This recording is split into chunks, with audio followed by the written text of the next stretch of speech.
கிறிஸ்துக்குள் அன்பாளைக்கப்பட்ட அன்புக்குரிய சகோதரர்களே, யாவருக்கும் கிறிஸ்துக்குள்ளாக அன்பையும் வாழ்த்தையும் தெரிவித்துக் கொள்கிறேன். தேவன் தாமே கிருபையாக தந்த நாளுக்கான நன்றியோடு சொல்லிருக்கிறேன். நம்மளுடைய யூடியூப் சேனலை ஃபாலோ பண்ணுற சகோதரர்களுக்கு அன்பின் நல்வாழ்த்துக்கள். அன்புக்குரிய சகோதரர்களே, இன்றைக்கி என்ன பாடம் பார்க்க போகிறோன்னு பார்த்தீங்கன்னா, புக் ஸ்டடி தான் பார்க்க போகிறோம். இந்த புக் ஸ்டடி பார்த்து ரொம்ப நாள் ஆச்சுன்னு பார்க்கும். அதனால் இன்றைக்கி நினச்சிறது தொடர்ந்து இந்த புக் ஸ்டடியை நம்ம பார்க்க போகிறோம். ஏற்கனவே பார்த்துக்கிட்டு இருக்கோம். மாதத்துக்கு ஒரு புக் ஸ்டடியும் ஒரு ஓமையும் பார்க்கலாங்கிறத தீர்மானம் பண்ணணும். சில நாட்களாகவே அந்த மாதிரி பார்க்க முடியாமல் தடைகள் காணப்பட்டது. இனி வர நாட்களில் பார்க்கலான்னு தீர்மானிக்கிறோம். அது தேவனுக்கு சித்தமானால் அந்த காரியத்தை ஒழுங்கு பண்ணி தர வேண்டும். அதன் அடிப்படையில் இன்றைக்கி என்ன பார்க்க போகிறோம் பார்த்தீங்கன்னா, இன்றைக்கி புக் ஸ்டடி பார்க்க போகிறோம்.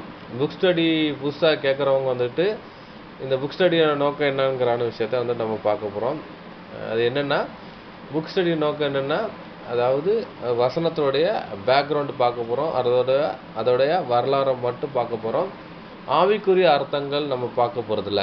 இதுதான் புக் ஸ்டடியோடைய நோக்கமாக இருக்குன்னு பார்க்கும். அதன் அடிப்படையில் இந்த புக் ஸ்டடி நம்ம பார்க்க போகிறோம். இந்த புக் ஸ்டடி ரொம்ப பிரயோஜனமாக இருக்கும் பார்க்கும். இது புக் ஸ்டடி எடுக்கிற எனக்கு கூட ரொம்ப பிரயோஜனமாக இருக்குது. நிறைய விஷயங்கள் அனுப்பிச்சதை நானும் அதை கற்றுக்கிறேன். இன்னொரு விஷயம் பார்த்திங்கன்னா, தேவன் சில விஷயங்களை நம்ம படித்து தியானிக்கிற விஷயத்த ஒரு தரிசனத்து மூலமாக அந்த விஷயத்தை விஷனில் காமிக்கிற இந்த மாதிரி இருக்குங்கிற ஒரு விஷயத்த கூட காமிக்கிறான்னு பார்க்கும். இனிமேல் நம்ம வசனத்துக்குள்ளே போயிடலாம். நம்ம ஆதியாகமம் 1ஆம் அதிகாரத்துலேருந்து 12ஆம் வசனம் வரைக்கும் நம்ம தியானித்து முடிச்சிருக்கோம். இன்றைக்கி நினச்சிறது ஆதியாகமம் 1ஆம் அதிகாரம் 14 வசனம் முதல் 19 வசனம் வரைக்கும் நம்ம படிக்கலாம். அதுக்கப்புறம் பார்த்திங்கன்னா, போன பாடத்தில் மரஞ்செடி கொடிகளை நம்ம பார்த்து முடிச்சிருக்கோம். அது 3ஆம் நாள் ஆயிடுச்சுன்னு பார்க்கும். இன்றைக்கி 4ஆம் நாள்களில் படைக்கப்பட்ட ஒரு விஷயத்தை நம்ம பார்க்க போகிறோம். படிச்சிடலாம். ஆதியாகமம் 1ஆம் அதிகாரம் 14ஆம் வசனம் முதல் 19ஆம் வசனம் வரைக்கும் படிச்சிடலாம். ஆதியாகமம் அதிகாரம் 1 வசனங்கள் 14 முதல் 19 வரை. பின்பு தேவன் பகலுக்கும் இரவுக்கும் வித்தியாசம் உண்டாகத்தக்கதாக வானம் என்கிற ஆகாய விரிவிலே சுடர்கள் உண்டாவ கடவது. அவைகள் அடையாளங்களுக்காகவும் காலங்களையும் நாட்களையும் வருஷங்களையும் குறிக்கிறதற்காகவும் இருக்க கடவது என்றார். அவைகள் பூமியின் மேல் பிரகாசிக்கும்படிக்கு வானம் என்கிற ஆகாய விரிவிலே சுடர்களாய் இருக்க கடவது என்றார். அது அப்படியே ஆயிற்று. தேவன் பகலை ஆள பெரிய சுடரும் இரவை ஆள சிறிய சுடரும் ஆகிய 2 மகத்தான சுடர்களையும் நட்சத்திரங்களையும் உண்டாக்கினார். அவைகள் பூமியின் மேல் பிரகாசிக்கவும் பகலையும் இரவையும் ஆளவும் வெளிச்சத்துக்கும் இருளுக்கும் வித்தியாசம் உண்டாக்கவும் தேவன் அவைகளை வானம் என்கிற ஆகாய விரிவிலே வைத்தார். தேவன் அது நல்லது என்று கண்டார். சாயங்காலமும் விடியற்காலமும் ஆகி 4ஆம் நாள் ஆயிற்று. பார்க்கும். இப்போ இந்த 4ஆவது நாளில் படைக்கப்பட்ட என்னன்னு பார்த்தீங்கன்னா, சூரியன், சந்திரன், நட்சத்திரங்கள் எல்லாத்தையும் இங்கே படைச்சிருக்கான்னு பார்க்கும். அப்போ ஒரு நாள் என்பது வேதத்தின்படி எத்தனைன்னு பார்த்தீங்கன்னா 1000 வருஷம் ஒரு நாள்னு பார்க்கும். அப்போ இந்த 1000 வருஷம் அளவும் தேவன் என்ன தான் படைச்சிருக்காருன்னு பார்த்தீங்கன்னா, இந்த ஆகாய மண்டலத்தில் உள்ள காரியங்கள் எல்லாம் படைச்சிருக்காருன்னு பார்க்கணும். நிறைய நட்சத்திரங்கள் படிச்சிருக்காரு, சூரியன் சந்திரன்லாம் படைச்சிருக்காருன்னு பார்க்கும். அப்போ என்ன பண்ணுறாருன்னா, பகலுக்கு இரவுக்கு வித்தியாசம் உண்டாதாக வானம் என்கிட்ட ஆகாய விரிவிலே சுடர்களை உண்டாக்கடவு என்றார். அவைகளை அடையாளங்களாகவும் காலங்களையும் நாட்களையும் வருஷங்களை குறிக்கிறதாகவும் இருக்க கடவுது என்றார்ன்றது. அதனால் அன்புக்குரிய சோதர்களே, இப்போ அதை 2 வகையாக பிரிக்கிறார். எப்படின்னா, 24 மணி நேரத்தை 12 மணி நேரம் பகலாகவும் 12 மணி நேரம் இரவாகவும் நினைக்கிறாரு வேறு பிரிக்காருன்னு பார்க்கும். அப்போ பகலை ஆள்றதுக்கு என்னென்னா, ஆளுகைங்கிறத அது பகலை ஆள்றதுன்னா வெளிச்சம் கொடுக்குற விஷயத்துக்கு என்ன பண்ணுறா பார்த்தீங்கன்னா, சூரியன் என்ற ஒரு மகத்தான ஒரு சுடரை படைக்காரு. இரவு பார்த்தீங்கன்னா சந்திரன் இருக்குது. அப்போ சந்திரன் நட்சத்திரங்கள் ஒளி கொடுக்கும். அப்போ ஒரு சைடில் சூரியன் இருக்கும், மறுபக்கம் அதாவது பூமியில் ஒரு சைடில் என்ன பண்ணுறதுன்னா சூரியன் வெளிச்சப்படும், இன்னொரு சைடில் பார்த்தீங்கன்னா இருளாக இருக்கும். அப்போ ஆப்போசிட்டில் இருந்தால் நிலவு இருக்கும். அப்போ இந்த சூரியனுடைய பிம்பம் அதாவது நிலவு சொல்கிற மீன்ஸ் என்னென்னா, அந்த சந்திரனில் படம் வச்சுல இந்த சைடில் அதாவது ஒரு கண்ணாடி மாதிரி தான் ஒரு பிரதிபலிக்கணும். அது இல்லாமல் அதை பட்டு அணிச்சது பார்த்தீங்கன்னா, அதை இருளாக இருக்கிற ஜனங்களுக்கு அது ஒரு வெளிச்சத்தை கொடுக்கறதா இருக்குன்னு பார்க்கும். அப்போ அந்த சந்திரன் எப்படி இருக்குன்னு பார்த்தீங்கன்னா அங்கே வந்துட்டு பாறைகள் போல இருக்கிறது. ரெண்டாவது அந்த நம்மகிட்ட கோலப்பொடி கோலங்கள் போடுவாங்க தாய்மார், அந்த கோலப்பொடிகள் எப்படி ஒயிட்டாக இருக்கோ அதே மாதிரி ஒயிட் உள்ள மண்ணு தான் ஃபைன் பவுடர், அது ஒரு பவுடர் மாதிரி தான் இருக்கும். அப்போ இந்த சூரியன் ஒளிச்சு அங்கே பட்ட உடனே நமக்கு அந்த இடத்துல நமக்கு எங்கே பால் போல தெரியுது. ஆனால் வந்துட்டு என்ன பண்ணுறோம் பார்த்தீங்கன்னா அது ஒரு கோல் தான், அது ஒரு பாறைகள் தான், வெள்ளைப்பாறை சுண்ணாம்பு பாறை மாதிரி இருக்குது. அதில் பட்டு இரவில் இருக்கிறது. இரவுலன்னா ஒரு சைடு வந்துட்டு இரவாக இருக்குது, ஒரு சைடு பகலாக இருக்குது. அப்போ இரவில் உள்ள மக்களுக்கு அது இரவு வெளிச்சம் கொடுக்கும் பார்க்கும். சப்போஸ் நிலவு இல்லை, அதாவது சந்திரன் இல்லைன்னு வைங்களேன், இரவில் வந்துக்கிட்டு கார் இருள் ஆயிரும். காரணம் ஒரு பக்கத்தில் ஒரு மனுஷன் இருக்கிறது தெரியாது, என்ன பண்ணுறதுன்னு தெரியாது. அப்போது நம்ம கரண்ட் இருக்கிற காலத்தில் வந்துக்கிட்டு நமக்கு வெளிச்சம் கொடுக்கறதுக்கு பல்பு மற்ற இதெல்லாம் இருக்குது. ஆனால் அப்போ வந்துட்டு மின்சாரம் கண்டுபிடிக்காத நாட்களில் அப்போ நிலவே இல்லைன்னு வைங்களேன், என்னன்னு பார்த்தீங்கன்னா அது கார் இருள் ஆயிரும். எப்படி எகிப்தில் வந்து ஒரு கார் இருள் வந்தோடனே பக்கத்தில் இருக்கிறது கூட யாரும் தெரியாது, நடமாட முடியாது, ஒன்றுமே பண்ண முடியாது. இன்னொன்று பார்த்தீங்கன்னா இரவு நேரங்களில் தான் என்ன பண்ணணும்னு பார்த்தீங்கன்னா மிருகங்கள் வந்துக்கிட்டு அது வந்து இறைய தேடும், வசனமே இருக்குது அது மாதிரி. அப்போ வந்துக்கிட்டு இரவில் வந்துக்கிட்டு நிலவுங்கிற ஒரு விஷயம் இல்லாட்டினா, நிலவு அது சந்திரன் இல்லாட்டினா என்ன பார்த்தீங்கன்னா மிருகங்களுக்கு அதை இறை தேடுறது கொஞ்சம் கடினமான ஒரு காரியமாக இருக்குன்னு பார்க்கும். சரி, அப்போ பார்த்தீங்கன்னா அன்புக்குரிய சோர்ஸ்வரில் இதான் ஒரு விஷயம். அப்போ வந்துட்டு என்ன பண்ணுறது பார்த்தீங்கன்னா காலங்களையும் நாட்களையும் வருஷங்களையும் குறிக்கிறதா இருக்குதுன்னு சொல்லப்படுதுன்னு பார்க்கும். அப்போ சந்திரத்தை படைக்கிற அதாவது சூரியனை சந்திரனை வச்சு காலத்தை நேரத்தை கணிக்கலாம்ங்கிறான விஷயத்த சொல்லப்படுதுன்னு பார்க்கும். அப்படி என்றால் என்னங்கிறான விஷயத்த வந்துட்டு நம்ம வந்து பார்க்க போகிறோம். இன்னொன்று பார்த்தீங்கன்னா முதல்ல வந்துக்கிட்டு சந்திர காலண்டரை தான் யூஸ் பண்ணியிருக்காங்க. 13ஆம் 14ஆம் நூற்றாண்டுக்கு அப்புறம் தான் போப் கிஹோரி அவருடைய காலக்கு அப்புறம் தான் கிஹோரியன் காலண்டருங்கிறான விஷயத்த இன்ட்ரடியூஸ் பண்ணுறாங்க. அப்போ தான் சூரியன் காலண்டர். அப்போ சூரிய காலண்டர் வந்துட்டு என்னென்னா கிபிக்கு அப்புறம் தான் வந்துருக்கு, பிரபலமாகுது, அதுக்கு முன்னாடி பெரிய இல்லை. அப்போ வந்துட்டு சூரிய காலண்டர் தான் நம்ம இப்போ யூஸ் பண்ணிகிட்டு இருக்கோம். நம்ம வந்து டைம் பீஸு மற்ற காரியங்கள் இருக்கிறனாலும் விஞ்ஞான வளர்ச்சி மூலமாக இருக்கிறனால நம்ம வந்துட்டு அதை அறிந்து கொள்ள முடியுதுன்னு பார்க்கும். அப்போ என்ன பண்ணுற பார்த்தீங்கன்னா சூரிய காலண்டர் விஷயம் அப்படின்னா சூரியனை பூமி சுற்றி வர்றது, அது 365 நாட்களை அடையாளப்படுது, அதுதான் ஒரு வருஷம் என்று சொல்லப்படுது. பூமி தன்னைத்தானே சுற்றி கொண்டு சூரியனை சுற்றி வர்ற ஒரு நேரத்தை, அதாவது சூரியன் தன்னைத்தானே சுற்றிக்கிற நேரத்தையும் காலத்தையும் குறிக்கிறது ஒரு நாளுங்கிறது 24 மணி நேரம். தன்னைத்தானே சுற்றி கொண்டு எடுக்கிற நேரம் வந்து பூமி வந்துட்டு 24 மணி நேரம். அப்படி தன்னைத்தானே சுற்றி கொண்டு அப்படியே ரொட்டேட் ஆகிட்டு எதை வருதுன்னா சூரியனை சுற்றிட்டு வருதுன்னு பார்க்கும். அப்போ வந்து அதுக்கு எடுத்துக்கொள்ள டைம் பார்த்தீங்கன்னா 365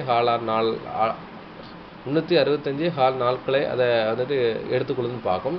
அப்போ முதல்ல எங்கேருந்து தொடங்குச்சோ அதே இடத்துல வந்து முடியுது. அப்போ அந்த முடிவு நாளை வச்சு தான் என்னதுன்னா ஒரு வருடம் சொல்லி நம்ம வந்துட்டு எடுத்துக்கொள்கிறோம் சூரிய காலண்டர் அடிப்படையில்.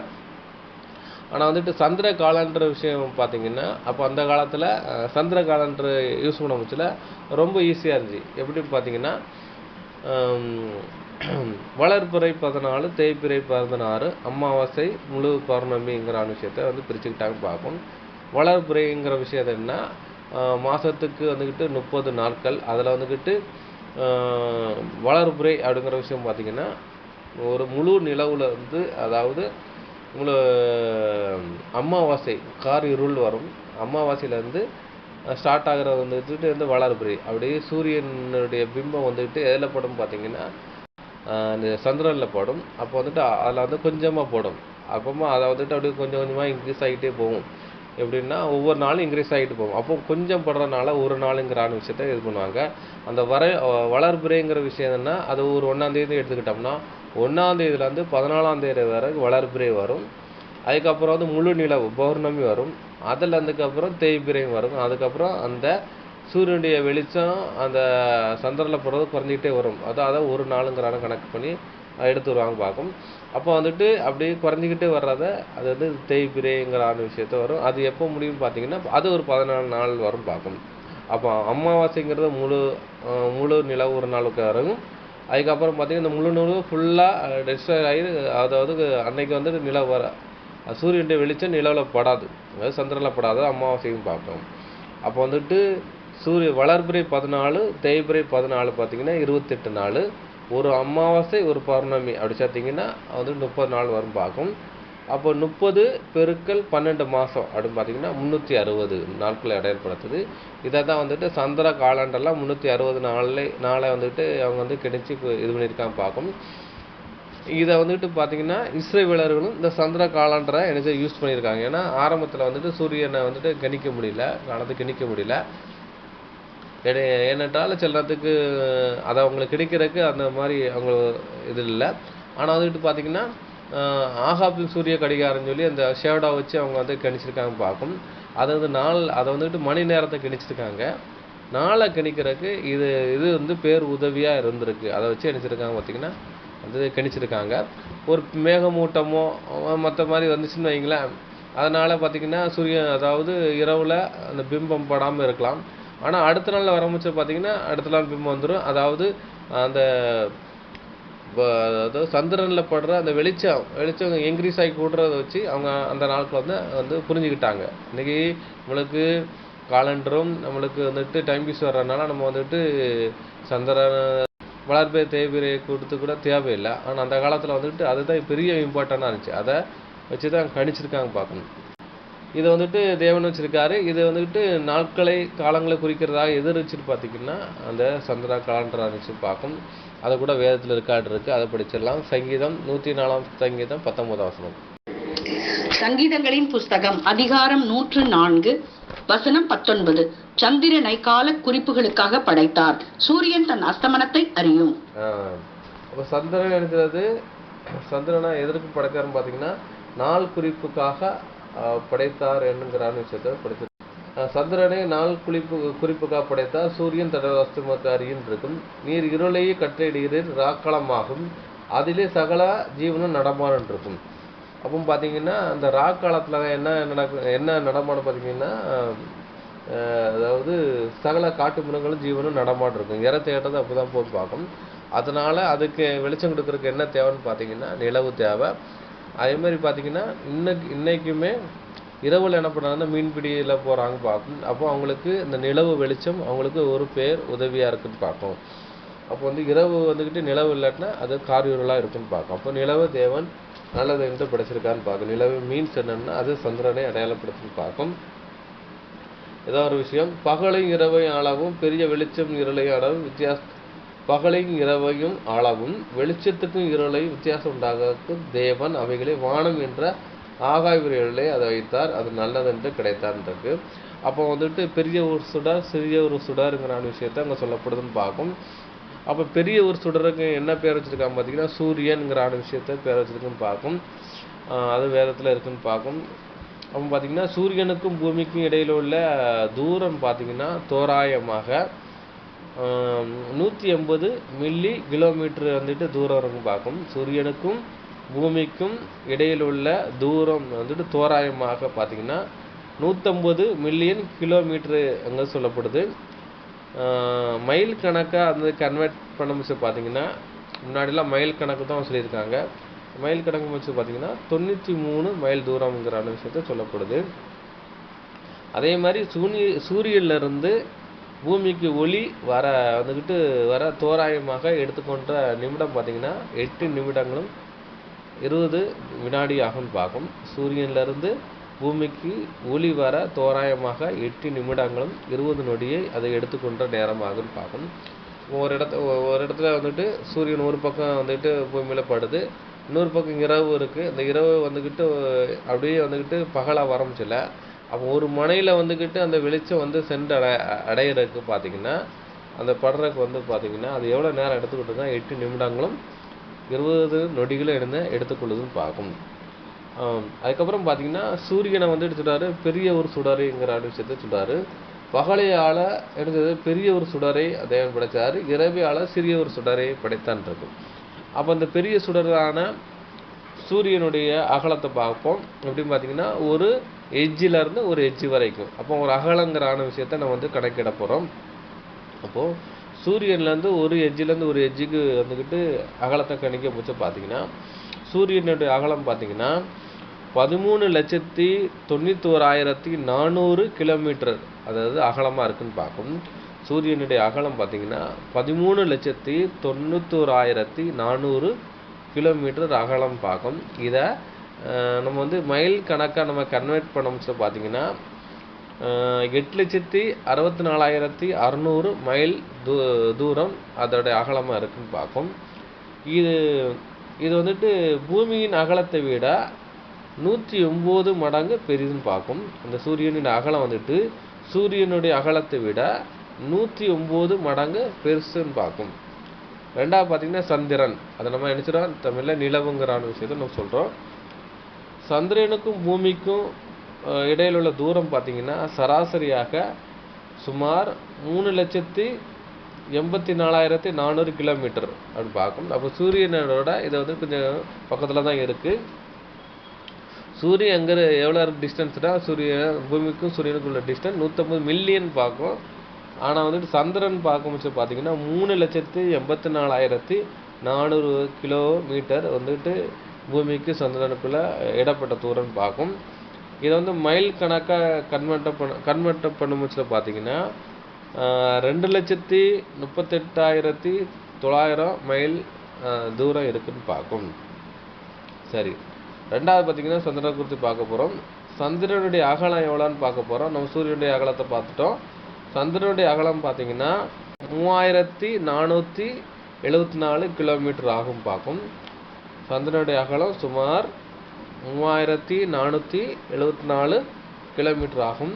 இது பூமியின் விட்டத்திலிருந்து 4 மடங்கு நினைச்சது, அது சிறியது பார்க்கும். சந்திரன் அகலம் சுமார் 3,474 கிலோமீட்டர் ஆகும்னு பார்க்கும். இது சந்திரனை விட எடுத்தது 4 மடங்கு சிறியது. ஆனால் சந்திரனை விட எடுத்தது பூமி 4 மடங்கு பெருசுன்னு பார்க்கும். சரியா? சந்திரனுடைய சுற்றளவு பார்த்தீங்கன்னா 10,917 கிலோமீட்டர் சுற்றளவும் பார்க்கும். அப்போ அகலம் வந்துட்டு 3,474. இதோட சுற்றளம் ஒரு எஜ்ஜிலேருந்து ஒரு எஜ்ஜை நம்ம வந்துட்டு சுற்றி வச்சிங்கன்னா சுற்றளவை கணக்கு பண்ண பார்த்தீங்கன்னா சந்திரனுடைய சுற்றளவு பார்த்தீங்கன்னா 10,917 பார்க்கும். சூரியனுடைய அகலத்தை விட 400 மடங்கு சிறிது தான் எதுன்னு பார்த்தீங்கன்னா சந்திரன் பார்க்கும். அப்போ சந்திரனை விட 400 மடங்கு பெரிதாக எதுன்னு பார்த்தீங்கன்னா சூரியன் பார்க்கும். அதான் சூரியன் வந்து பெரிய ஒரு சுடரேங்கிற விஷயத்தை அவர் சொல்லியிருக்கான்னு பார்க்கும். சரி, இப்போ சூரியனுக்கும் பூமிக்குள்ள தூரத்தை டிஸ்டன்ஸை வந்துட்டு நம்ம பார்த்தாச்சு. சந்திரனுக்கும் பூமிக்குள்ள டிஸ்டன்ஸை பார்த்தாச்சு. இப்போ நட்சத்திரங்களுக்கும் பூமிக்கும் உள்ள தூரம் டிஸ்டன்ஸ் எவ்வளோன்னு பார்க்க போகிறோம். அப்படி பார்த்தீங்கன்னா நட்சத்திரத்துக்கும் பூமிக்குள்ள தூரம் டிஸ்டன்ஸ் பார்த்தீங்கன்னா 200 மில்லியன் டு 200 ட்ரில்லியன் தூரம் வரைக்கும் இருக்கான். எப்படின்னா நட்சத்திரத்துக்கும் பூமிக்குள்ள தூரம் வந்துட்டு 200 மில்லியன் ட்ரில்லியன் தூரங்கள் வரை இருக்கும். 200லேருந்து மில்லியன்லேருந்து ட்ரில்லியன் தூரம் வரைக்கும் அனுப்பிச்சதான் அவ்வளோ டிஸ்டன்ஸு இருக்குங்கிறான விஷயத்த அவங்க சொல்கிறாங்க பார்க்கும். அதுக்கப்புறம் வந்து சூரியனை பற்றிய வசன ஆதாரத்தை நம்ம வந்து பார்க்க போகிறோம். படிச்சிடலாம். யோபு 37 அதிகாரம் 22 வசனம். யோபுவின் புஸ்தகம் அதிகாரம் 37 வசனம் 22. ஆகாய மண்டலத்திலே பிரகாசிக்கிற சூரியனை முதலாய் ஒருவரும் நோக்கி பார்க்க கூடாதே, தேவனிடத்திலோ பயங்கரமான மகத்துவம் உண்டு. அப்போ வந்து சூரியனை என்ன பண்ண முடியாதுன்னு பார்த்தீங்கன்னா யாரும் பார்க்க முடியாதுன்னு சொல்லி சொல்லப்படுதுன்னு பார்க்கும். ஆகாய மண்டலத்தை பிரகாசிக்கிற சூரியன் முதலாய் ஒருவரும் நோக்கி பார்க்க முடியாது என்றது. தேவனிடத்திலே பயங்கர மகத்துவம் இருக்குன்ட்டு. அப்போ சூரியன் எப்படி இருக்கோ அதே மாதிரி தேவன் எப்படி இருக்காருன்னு சொல்லப்பட்டிருக்குன்னு பார்க்கும். அவர் தேவனை குறித்து சொல்ல முடிச்சு என்ன சொல்லியிருக்காருன்னா அவர் வந்து ஜோதியின் பரமபிதான் இருக்கும். சூரியனே இவ்வளோ பார்க்க முடியாதுன்னா பார்க்கறதுக்கு முடியாத அளவுக்கு வெளிச்சம் இருக்குன்னு பார்க்கணும். ஏன்னா சூரியனை வெறுங்கண்ணால் பார்க்க முடியாது. ஏன்னா பார்த்தாங்கன்னா தொடர்ந்து சூரியனை வெறுங்கண்ணால் பார்த்து வேறு எந்த பொருளையும் பார்த்தாலும் அந்த பொருள் கருப்பாக தான் தெரியும். அதனால் சூரியனை பார்த்தா கண்ணுக்கு அது கேடு தான் பார்க்கணும். அப்போ சூரியனை யாரால பார்க்க முடியாதுன்னா வெறுங்கண்ணால் யாரும் பார்க்க முடியாதுன்னு பார்க்கணும். ஏன்னா அவ்வளோத்துக்குலாம் அதோட பிரைட்னஸ் அதிகம்ங்கிற விஷயம் இங்கே சொல்லப்படுதுன்னு பார்க்கும். வேதத்துலேயே அதில் ரெக்கார்ட் இருக்குன்னு பார்க்கணும். அதுக்கப்புறம் படிச்சிடலாம். சங்கீதம் 74 சங்கீதம் 16 வசனம். சங்கீதங்களின் புஸ்தகம் அதிகாரம் 74 வசனம் 16. பகலும் உம்முடையது, இரவும் உம்முடையது. தேவரீர் ஒளியையும் சூரியனையும் படைத்தீர். பார்த்தீங்கன்னா பகலும் உம்முடையது, இரவும் உம்முடையது. தேவரீர் ஒளியையும் சூரியனையும் படைத்தின்றது. அப்போ பகலையும் இரவையும் படைத்தது தேவன், அதை சிஸ்டமேட்டிக் உண்டாக்கப்பட்டது தேவன். அந்த பகலை அது வந்துக்கிட்டு அது அந்த ஒளி கொடுத்தது தேவன் பார்க்கும். அப்போ வந்துக்கிட்டு முதலாம் நாளில் வந்துட்டு அதாவது சூரியன் வர்றதுக்கு முன்னாலே ஒளி வந்ததுக்கு அப்படின்னு நம்ம படிச்சிருக்கோம்னா படத்துலலாம் படித்தோம். அப்போ ஒளி வரணும்னா அதுக்கு என்ன தேவைன்னா ஒளி கொடுக்குற ஒரு விஷயம் தேவைன்னு பார்க்கும். அதுதான் சூரியன் பார்க்கும். நம்ம சூரியனை ஏற்கனவே தேவன் படைத்திருக்கிறாருங்கிற விஷயம் அங்கே சொல்லப்படுதுன்னு பார்க்கும். அடுத்தபடியாக அன்புக்குரிய சகோதரரை இப்போ பார்த்தாச்சு. ரெண்டாவது வந்துட்டு இது சூரியனை சூரியன் சந்திரனை படைத்ததான ஒரு காரியத்தை பார்த்து முடிச்சாச்சு.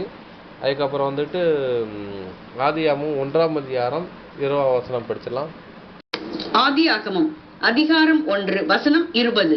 பின்பு தேவன் நீந்தும் ஜீவ ஜந்துக்களையும் பூமியின் மேல் வானம் என்கிற ஆகாய விரிவிலே பறக்கும் பறவைகளையும் ஜலமானது திரளாய் ஜனிப்பிக்க கடவது என்றார்.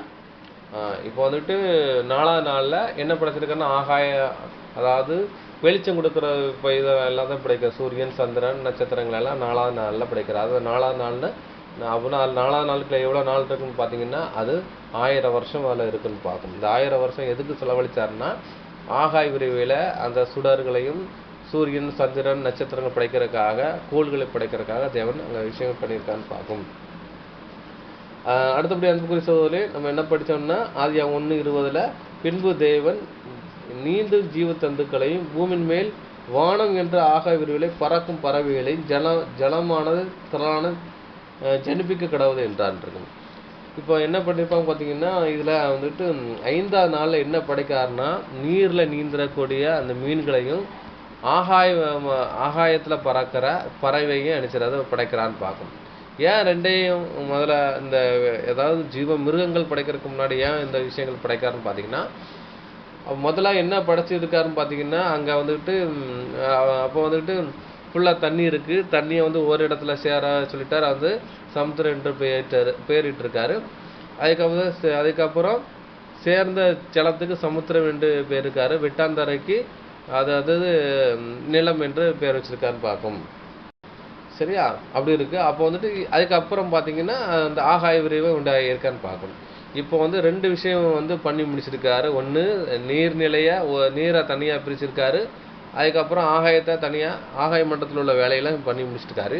இப்போ என்ன பண்ணுறாருன்னா தேவன் அப்போ சமுத்திரத்துக்கு உண்டான நீர்நிலைக்கு உண்டான ஒரு விஷயத்தை இப்போ வந்துட்டு ஜீவ ஜந்துக்களை உண்டாக்குன்னு சொல்லி நீர்நிலைக்கு உண்டானதையும் ஆகாய விரிவில் இருக்குல்ல அதுக்கு என்ன பண்ணுறா பார்த்தீங்கன்னா அதில் பறக்கிற பறவைகளையும் உண்டாக்குறதுக்காக முதல்ல என்ன பண்ணுறா பார்த்தீங்கன்னா அந்த 5ஆம் நாளில் என்ன பண்ணுறா பார்த்தீங்கன்னா இந்த ஜீவ தந்துக்களையும் அந்த பறவைகளையும் படைக்கிறான்னு பார்க்கும். அதுக்கு இவங்க தேவன் எடுத்துக்கொண்ட நாள் பகுதி பார்த்தீங்கன்னா 1000 வருஷத்தை எடுத்துக்கொள்கிறான்னு பார்க்கும். அப்போ வந்துட்டு என்ன பண்ணுறா பார்த்தீங்கன்னா அப்போ நீரில் நீந்த ஜீவ சந்துக்களை படைக்கிறாரு, பறவைகளை படைக்கிறான்னு இருக்கும். சிலர் என்ன பண்ணுவாங்கன்னா 4ஆம் நாளில் அதாவது இதில் என்ன சில சகோதரர்கள் முன்னாடி நாங்கள் வந்துட்டு வேத ஆராய்ச்சியை நாங்கள் வந்துக்கிட்டு புக் ஸ்டடி எடுக்கும் மூச்சில் இந்த ஒரு வசனத்தை படிச்சுக்கிட்டேன்னு சொல்லுவாங்கன்னா பறக்கும் பறவைகளையும் ஜலமான திரளா ஜெனிப்பிக்க கடவுது என்றான் இருக்க. அப்போ பறக்கும் பறவைன்னா அப்போ என்னென்னா பறக்கும் மீன்லாம் படைச்சிருக்காருல அதைத்தான் இங்கே இந்த வசனம் சொல்லப்படுது போல அதுங்கான விஷயத்த சொல்லுவாங்கன்னு பார்க்கும். சில மீன்கள் என்ன பண்ணும் பார்த்தீங்கன்னா தண்ணீரில் சமுத்திரத்தில் வந்து எழும்பி என்ன பறக்கிற ஒரு இது இருக்குது. எப்படின்னா 2 அடி 3 அடி மேலே எழும்பி பறக்கும். அந்த மாதிரி மீனுங்களாம் இருக்குது. அது சிறகு மாதிரியே இருக்குது. கொஞ்சம் தூரம் ட்ராவல் பண்ணி போய் விழுவோம். அந்த மாதிரி மீனுங்களாம் இருக்குது. ஏன்னா சில வந்துட்டு பெரிய மீன்கள் வந்து சின்ன மீன்களை வந்துட்டு என்ன பண்ணும் பார்த்தீங்கன்னா வேட்டையாடும். அந்த வேட்டையாடுக்கு அதாவது அந்த மீன்கள்கிட்ட இருந்து தப்பிக்கிறதுக்காக என்ன பண்ணும் பார்த்தீங்கன்னா சில வந்து பறக்கிற மீன்கள் என்ன பண்ணுன்னா எனக்கு தண்ணி விட்டு எழும்பி கொஞ்சம் தூரம் பறந்து போய் எடுத்துடாது அதில் போய் விழுவோம் அது பார்க்கும். பறங்கன்னா எப்படி பார்த்தீங்கன்னா தண்ணீர்லேருந்து ஸ்பீடாக போகும். எப்படி ஃப்ளைட் வந்துட்டு ஸ்பீடாக வந்துட்டு ரன்வேயில் ஓடி அப்படியே டேக் ஆஃப் ஆகுதோ அதே மாதிரி என்ன மீன்கள் ஸ்பீடாக நீந்தி அந்த ஸ்பீட்லேயே பறந்து எப்படின்னா தண்ணீர் விட்டு வெளியே பறக்கும். வந்து கொஞ்சம் தூரம் லேசாக வெக்கையாக வந்துக்கிட்டு அப்படியே லேசாக துவிய மாதிரி அடிச்சுக்கிட்டே போய் பறந்து தொடர்ந்தாலும் அதால் பறக்க முடியாது. கொஞ்சம் தூரம் போய் பறந்து மறுபடியும் கீழே விழுந்துரும் பார்க்கும். இந்த மாதிரி பறக்கிற மீன்களை என்ன செய்யும் பார்த்தீங்கன்னா சில பறவைகள் வந்துட்டு என்ன செய்யுது வேட்டையாடும் பார்க்கும். அப்போ அந்த விஷயம்தான் இங்கே சொல்லப்படுதாங்கிற விஷயத்த கூட சில வந்துக்கிட்டு வேத ஆராய்ச்சியர்களும் சில வேத மாணவர்களும் தியானிச்சாங்கன்னு பார்க்கும். ஆனால் அப்படியும் வந்துட்டு அது எந்த கேட்டகரியில் வருதுன்னு பார்த்தீங்கன்னா மீன்கள் அந்த நீந்தும் ஜீவ ஜந்துக்கள் படிக்கிறதுல அதோட சேர்ந்து வரணும் இல்லையா.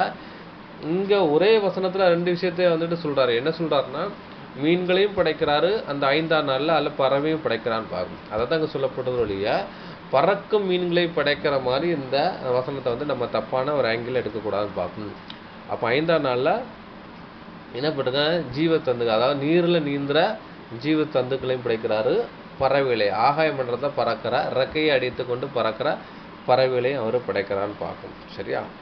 சரி, அப்போ வந்துக்கிட்டு அது 5ஆம் நாள் படைக்காரு. பறவைகள் என்னத்தை பார்க்க போகிறோம். பறவைகள் என்ன வந்துக்கிட்டு உலகில் வந்து சுமார் 11,000 to 12,000 வகையான பறவைகள் இருக்குன்னு சொல்லப்பட்டிருக்கு. பறவை இனங்கள் சுமார் 11,000 to 12,000 வகையான பறவைகள் இனங்கள் உள்ளது நினைச்சது கணக்கெடுக்கப்பட்டிருக்கு. இந்த கணக்கெடுப்பில் பறவை இனத்தை வந்துட்டு 9,700 பறவைகள் இனத்தை இனம் கண்டுபிடிச்சிருக்காங்க. அப்போ வந்துட்டு 12,000 பறவைகள் இருந்தாலும் கூட அவங்க வந்துட்டு கணக்கெடுப்பும்படி 9,700 பறவைகளை கணக்கிட்டிருக்கான்னு பார்க்கும். இந்த 12,000 வகை பறவைகள் தான் இருக்குதா அப்படின்னு பார்த்தீங்கன்னா அதையும் இருக்கலாம், அதுக்கு மேற்பட்ட பறவைகளையும் கூட இருக்கலாம்னு பார்க்கும். ஆனால் ஆராய்ச்சியாளர் என்ன பண்ணுறாங்க, 12,000 வகை இருக்கலாங்கிறான ஒரு கிணிப்பு இருக்காங்க. ஆனால் 9,700 பறவைகளை வந்து கணக்கிட்டிருக்கான்னு பார்க்கும். அப்போ வந்து வனத்துறை அதுக்குன்னு சொல்லி ஒரு டிபார்ட்மெண்ட்டே இருக்குது. அதில் நினச்சிவாங்க பார்த்தீங்கன்னா அவங்க வந்து ஆராய்ச்சி பண்ணுவாங்க, எந்த பறவை வருது எந்த மிருகங்கள் வரும் ஆராய்ச்சி பண்ணுறாங்க. அந்த ஆராய்ச்சியின் அடிப்படையில் தான் என்ன பண்ணுறாங்க பார்த்தீங்கன்னா இந்த விஷயங்களை நினச்சிட்றாங்க சொல்கிறாங்கன்னு பார்க்கும். சரி, அப்போ பார்த்தீங்கன்னா பறவைகளை படைச்சிருக்கான்னு பார்க்கும். பறவைகளை எப்படி படைச்சாருங்கிறான விஷயத்த நம்ம வந்து பார்க்க போகிறோம். அது என்ன பண்ணுறா பார்த்தீங்கன்னா மனிதனை படைத்த பாரி தான் பூமியின் தூளிலே பூமி மண்ணில் தான் உருவாக்கப்பட்டதுங்கிற விஷயத்த சொல்லப்பட்டுன்னு பார்க்கும். அந்த பறவைகள் எல்லாம் எப்படி படைச்சிருக்காருன்னு பார்த்தீங்கன்னா ஆதியாகமம் 2ஆம் அதிகாரம் 19ஆம் வசனத்தில் சொல்லப்பட்டிருக்கு. தேவனாய் கர்த்தர் பூமியின் சகலவித மிருகங்களையும் ஆகாயத்து சகலவித பறவைகளையும் மண்ணினாலே உருவாக்கின்னு இருக்கு. அப்போ பார்த்தீங்கன்னா மண்ணினால தான் என்ன செய்யிருக்க பார்த்தீங்கன்னா எதில் உருவாக்குறான்னு பார்த்தீங்கன்னா இந்த பறவைகளையும் ஜீவ மிருகங்களையும் உண்டாக்கிருக்கான்னு பார்க்கும். அந்த மண்ணுங்கிறதுனா களிமண்ணில் அந்த பொம்மை செய்கிற மாதிரியே செஞ்சுருப்பாருன்னு பார்த்தீங்கன்னா கிடையாது. அப்போ வந்து மண்ணின் உள்ள மூலப்பொருட்களை வச்சு தான் என்ன செய்யாது அவர் உண்டாக்கியிருக்காருங்கிற விஷயம் சொல்லப்படுதுன்னு பார்ப்போம். எப்படி நம்ம மனுஷனுக்குள்ள குடல், அதுக்கப்புறம் இறப்பை, கிட்னி இதெல்லாம் இருக்குல்ல, அதே மாதிரி பறவைகளுக்கும் அப்படி தான் இருக்குது, மிருகங்களுக்கும் எடுத்துறாரு சிருஷ்டிக்கப்பட்டிருக்காருன்னு பார்க்கணும். அப்போ எப்படி தான் சிருஷ்டிக்கப்பட்டிருக்காருன்னா சும்மா வந்துட்டு உண்டாக கடவுள்னு சொன்னோன்னா மேஜிக் மாதிரிலாம் உண்டாக்கப்படலை. ஒவ்வொன்றையும் நினச்சிடாரு தன் கரங்கொண்டு எடுத்து டிசைன் பண்ணியிருக்காருன்னு பார்க்கணும். டிசைன் பண்ணியிருக்கு. அதனால் எடுத்துக்கொண்ட ஒரு காலப்பகுதி பார்த்திங்கன்னா வந்துக்கிட்டு வந்து 1000 ஆண்டுகளை அவர் யூஸ் பண்ணியிருக்காருன்னு பார்க்கும். அப்போ வந்துட்டு பறவைகளையும் எப்படி மிருகங்களை எதை வச்சு படைச்சிருக்காருன்னு பார்த்தீங்கன்னா பூமியின் இதில் தான் படைச்சிருக்காருங்கிற விஷயத்த அங்கே சொல்லப்படுதுன்னு பார்க்கும். சரி, அதுக்கப்புறம் பார்த்தீங்கன்னா நீந்த ஜீவ தந்துக்கள் என்று சொல்லப்படுதுன்னு பார்க்கும்.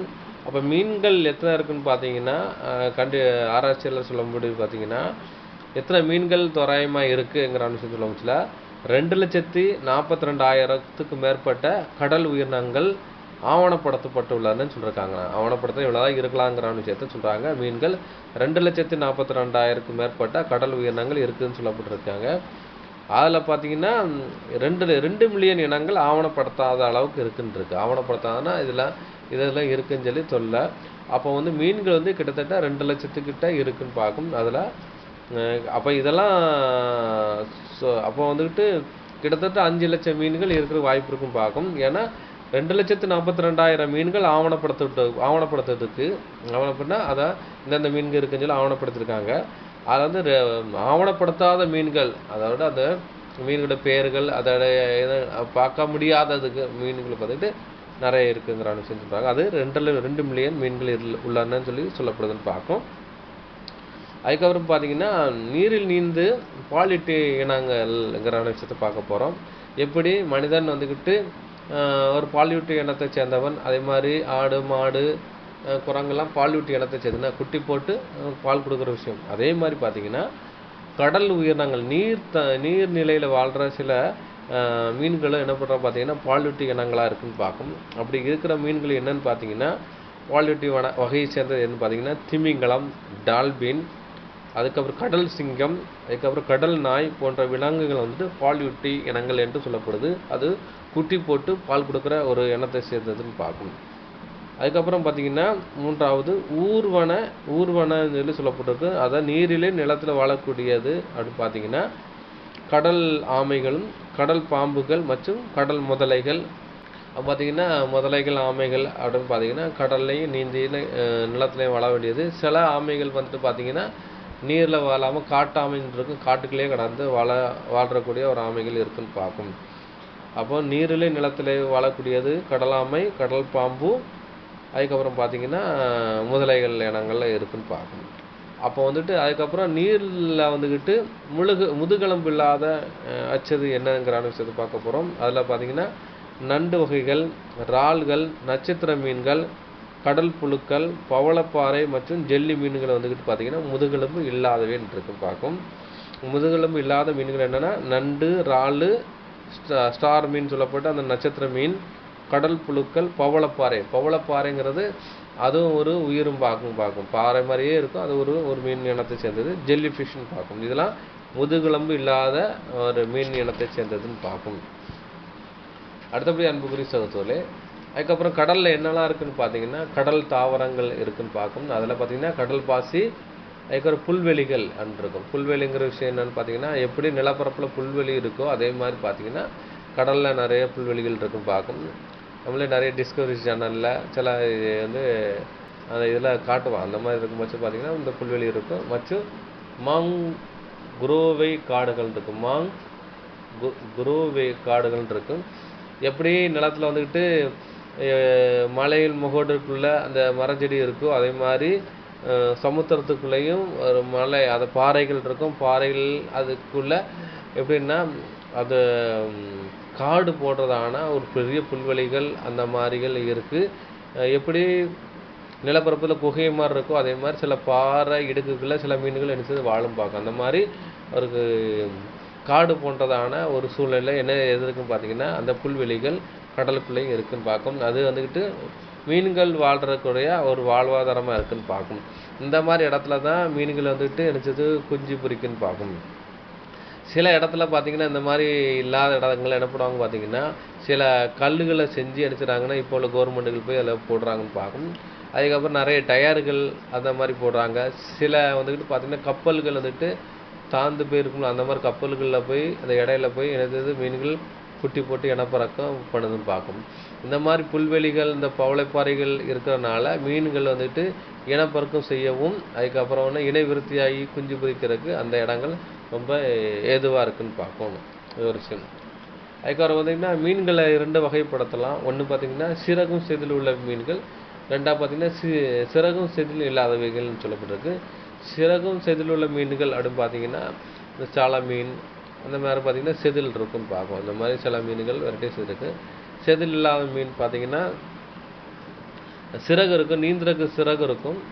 ஆனால் அதுக்கு என்ன இருக்காதுன்னு பார்த்தீங்கன்னா செதில் இருக்காது. உதாரணம் பார்த்தீங்கன்னா சுறா மீன்கள், திருக்கை அந்த மீன்களுக்கெல்லாம் வந்துட்டு பார்த்தீங்கன்னா அடிஷ்னலாக என்ன இருக்காது பார்த்தீங்கன்னா அது செதில் இருக்காது. சில மீன்களில் பார்த்தீங்கன்னா துவி இருக்காதுன்னு பார்க்கும். ஜெல்லி ஃபிஷ்ஷுக்கெலாம் பார்த்தீங்கன்னா சிறகு இருக்காது பார்க்கும். சிறகு இல்லாத மீன்கள் இருக்கும். அதே மாதிரி கடல் குதிரைன்னு இருக்குது, அது சிறகு இல்லைன்னு பார்க்கும். இந்த மாதிரி கடல் உயிரினங்களில் சிறகு இல்லாத ஒரு விஷயங்கள் இருக்குது. நண்டு கூட சிறகு இல்லைன்னு பார்க்கும். அந்த மாதிரி விஷயத்துக்கு பார்க்கும். இதெல்லாம் எப்போ படைக்கிறோம் பார்த்தீங்கன்னா 5ஆம் நாளில் படைக்கப்பட்ட அந்த மீன்கள் இருக்குன்னு பார்க்கும். 21ஆம் வசனம் தேவன் மகா மச்சங்களையும் ஜலத்தில் தங்கள் ஜாதியின்படியே திரளாக ஜெனிப்பிக்கப்பட்டன. சகல விதமான நீர் வாழும் ஜீவ ஜந்துக்களையும் சிறகுள்ள ஜாதியான சகலவித பட்சிகளையும் சித்தித்தார். தேவன் அது நல்லதென்று கண்டான்றிருப்பார். அப்போ பார்த்தீங்கன்னா தேவன் நீரில் வர்ற அந்த மீன்களை படைச்சிருக்கார். அது ஜந்துக்கள் சொல்லப்பட்டிருக்கு. ஜனிப்பிக்கப்பட்டதுன்னா உருவாக்கப்பட்ட விஷயத்த சொல்றாரு. ஜாதியான ஒன்றும் வெரைட்டிஸான ஒரு விஷயத்த சொல்லப்படுது. அதுக்கப்புறம் பார்த்தீங்கன்னா பட்சிகளே என்ன பண்ணுற ஜாதியான அப்படின்னா ஒரு பறவை மாதிரி ஒரு பறவை இல்லை, கிளி மாதிரி மைனா இல்லை, மைனா மாதிரி கொக்கு இல்லை அப்படின்னு பார்க்கும். அப்போ ஒவ்வொரு இனங்களை தேவன் நினைச்சா பறவைகளை தனியாக ஒவ்வொரு இனத்தை வந்து உண்டாக்கியிருக்கான்னு பார்க்கும். அதே மாதிரி மீன்களையும் ஒவ்வொரு மீன் இனத்தை வந்து உண்டாக்கியிருக்கான்னு பார்க்கணும். இந்த மாதிரி பண்ணியிருக்காரு. அது நல்லது என்று கண்டான்றது. பட்சிகளையும் சிருஷ்டிதான். பட்சிங்கிறது பறவை இனத்தை தான் சொல்லப்பட்டிருக்கு பார்க்கும். அதையும் சிருஷ்டித்தான் பார்க்கும். 22ஆம் வசனத்தில் படிக்கும்போது என்ன சொல்றான்னு பார்த்தீங்கன்னா, தேவன் அவைகளை ஆசீர்வதித்து நீங்கள் பலுகி பெருகி சமுத்திரத்தை நிரப்புங்கள் என்றார், பறவைகளை பூமி மேல் பெருக கடவுது என்று சொன்னார்கள். அப்போ வந்து ஜோடியா படைக்கும் சொல்லி நீங்கள் பலுகி பெருகி வந்துட்டு பெருகுன்றிருக்கு. அப்போ அது பெருக்கங்கிறதான ஒரு ஆசீர்வாதத்தை கொடுத்துருக்காரு. அதே மாதிரி பறவைகளையும் நினைச்சிட்டு ஆசிரிக்க நீங்கள் பழுகி பெறுங்க அப்படின்னு சொல்லிட்டு அப்போ மீனுக்கு வந்துட்டு இருந்துச்சுன்னா மலட்டுத்தன்மை இல்லாத அளவுக்கும், அதாவது பறவைகளுக்கு மலட்டுத்தன்மை இல்லாத அளவுக்கு பழுகி பெறுகிறதான ஒரு ஆசீர்வாதத்தை அவர் கொடுத்துருக்காருன்னு பார்க்கும். அப்போ வந்து சாயங்காலம் விடிய காலமாகி 5ஆம் நாள் ஆச்சுன்னு பார்க்கணும். அப்போ 5ஆம் நாளில் என்ன படைச்சிருக்காருன்னா அது நீரில் வாழ்கிற ஜீவ சந்துக்களையும் ஆகாயத்தை பறக்கிற அந்த பறவை இனத்தை எனக்கு பார்த்தீங்கன்னா 5ஆம் நாளில் படைக்கிறான்னு பார்க்கும். அப்போ 6ஆம் நாளில் படைக்கிற விஷயத்த நம்ம பார்க்க போகிறோம். படிச்சிடலாம். இல்லை 5ஆம் நாள், அதாவது 5ஆம் நாள் விடியக்காலம் 5ஆம் நாள் இருக்கு. 5 முடிஞ்சு 6ஆம் நாளில் படைக்கப்படுற விஷயத்தை பார்க்க போகிறோம். ஆதியாகமம் 1ஆம் அதிகாரம் 24ஆம் வசனம். ஆதியாகமம் அதிகாரம் 1 வசனம் 24. பின்பு தேவன் பூமியானது ஜாதி ஜாதியான ஜீவ ஜந்துக்களாகிய நாட்டு மிருகங்களையும் ஊரும் பிராணிகளையும் காட்டு மிருகங்களையும் ஜாதி ஜாதியாக பிறக்க கடவது என்றார். அது அப்படியே ஆயிற்று. அப்போ 5ஆம் நாள்ல என்ன பார்த்தோன்னு பார்த்தீங்கன்னா நீர்லையும் வாழ்றதையும் ஆகாயத்தை உள்ளதையும் விஷயங்களை படைக்கிறான்னு பார்க்க. ஏன்னா முதல்ல அந்த விஷயங்களை படைச்சிடுறாரு பார்க்கும். 2வது கேட்டகரியா நிலத்துல பயணிக்கிற விஷயத்த படைக்கிறாரு. அப்போ நிலம் சார்ந்தது யாரும் பார்த்தீங்கன்னா மிருகங்கள், அதுக்கு மனிதன் அப்படித்தானே, மனித இனத்தையும் படைக்காரு. அப்போ அது எப்போ படைக்காருன்னா 6ஆவது நாளில் படைக்காரு. இது வந்துட்டு 1000 வருஷம் எடுத்துக்கொள்றான்னு பார்க்கணும். எப்படி இந்த 5ஆம் நாளில் 2 வெரைட்டிஸை படைக்காரு. ஒன்று பறவை இனத்தையும் நீர்வாழ்வு இனத்தை படைக்காரு. அதே மாதிரி பார்த்தீங்கன்னா 6ஆம் நாள் என்ன படைக்கிறோம் பார்த்தீங்கன்னா, அதாவது மிருகங்களையும் மனுஷனையும் படைக்காரன்னு பார்க்கும். அதாவது அது படைக்காரன்னு பார்க்கும். அங்கே வந்துட்டு பார்த்தீங்கன்னா ஒரு 1000 நாள் அதுக்கு இம்பார்ட்டன்ட், எப்படி மீன்களுக்கும் அந்த பறவைகளுக்கு இம்பார்ட்டன்ட் கொடுத்து நினச்சிடாரு நம்ம வந்து படைக்கிறான்னு பார்க்கும். அதே மாதிரி இந்த 6ஆம் நாளில் வந்து ஒரு இம்பார்ட்டன்ட் கொடுக்குறாரு. எதை கொடுக்குறாருன்னு பார்த்தீங்கன்னா இந்த மிருகங்களுக்கும் மனுஷனுக்கும் கொடுத்து இந்த படைக்கிறான்னு பார்க்கும். அப்போ வந்துட்டு இப்போ முதல்ல என்ன படைக்காருன்னு பார்த்தீங்கன்னா மிருகங்களை படைக்காரு. அந்த மிருகங்கள் என்ன படைக்காருன்னு பார்த்தீங்கன்னா ஜாதியான ஜீவ தந்துகளாகிய நாட்டு மிருகங்களையும் ஊரு பிராணிகளையும் அதுக்கப்புறம் பார்த்தீங்கன்னா காட்டு மிருகங்களையும் ஜாதி பிறக்கடவுன்னு இருக்காரு. அப்போ நாட்டுக்குள்ள வசிக்கிறதான மிருகத்தையும் ஊரும் பிராணியும், நாட்டுக்குள்ள வசிக்கிறதான ஊரும் பிராணிகளையும் வச்சு படைக்கிறான்னு பார்க்கும். நாடுங்கிற விஷயம்னா மனிதன் வசிக்கிற இடத்துலன்னு பார்க்கும். காடுங்கிறது காட்டுக்குள்ளே பார்க்கணும். அது சில வந்துக்கிட்டு நாட்டுக்குள்ளே படைக்கப்பட்ட அந்த இதில் வந்துட்டு பார்த்தீங்கன்னா விஷம் இல்லாத அந்த சில இதுகள் படைக்காரன்னு பார்க்கும். காட்டுக்குள்ளே படைக்கிறதுல விஷம் உள்ள இதுகளை இருக்குன்னு பார்க்கும். 2வது மனிதனை அச்சுறுத்துறதான ஒரு மிருகங்களே இருக்குன்னு பார்க்கும். நாட்டு மிருகம் வந்துட்டு மனிதனோட ஃப்ரெண்ட்லியாக பழகக்கூடிய அந்த மிருகம் இருக்கு. காட்டு மிருகம் மனிதனோட ஃப்ரெண்ட்லியாக பழகாதுன்னு பார்க்கும். அந்த மாதிரி ஒரு மிருகங்களும் ஊர்வனம் இருக்குன்னு பார்க்கும். நாட்டில் இருக்கிற ஊர்வனம் மனிதனோட ஃப்ரெண்டாகி பழகிற ஒரு விஷயமும் இருக்குன்னு பார்க்கும். அப்போ பார்த்தீங்கன்னா நாட்டு மிருகங்கள்ங்கிறான விஷயம் சொல்ல இருக்குது. அதுலேயும் பார்த்தீங்கன்னா வெரைட்டிஸ் படைக்கிறார். எப்படி மீன்களை வந்து ஜாதியான வெரைட்டிஸ் படைக்கிறாரோ அதே மாதிரி பறவைகளை எப்படி ஜாதியான வெரைட்டிஸ் படைக்கிறாரோ அதே மாதிரி நிலப்பரப்பில் வசிக்கிறதான மிருகங்களையும் என்ன வெரைட்டிஸான அதாவது ஜாதியான ஒரு விஷயத்தை படைக்கான்னு பார்க்கும். மிருகங்கள் பறவைகள் மீன்களை தான் ஜாதியின் அடிப்படையிலே படைக்கிறாரு. அது மரஞ்செடி கொடிகளில் பல வகையிலும் ஜாதி இருக்குன்னு ஒழிய மனித இடத்துல எந்த ஜாதியும் கிடையாது. ஒன்று ஆண் ஜாதி ஒன்று பெண் ஜாதின்னு பார்க்கும். வேற எந்த ஜாதி மனுஷனும் கிடையாதுன்னு பார்க்கும்.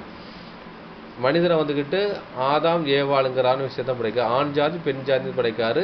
மிருகத்தை படைக்கிற மாதிரி வெரைட்டிஸான வந்துட்டு மனிதரை படைக்கவே இல்லை. ஆதாம் ஏவாளுங்கிறான ஒரு 2 பேரை கொண்டு தான் படைக்கிறாரு. ஆனால் மற்ற ஜீவச்சந்துக்களை பார்த்தீங்கன்னா ஒரு இனத்தை சேர்ந்த வெரைட்டிஸ் இருக்குது. அப்படியே ஒவ்வொரு இனம் சார்ந்த விஷயங்கள் பல ஜோடிகள் படைக்கிறாரு.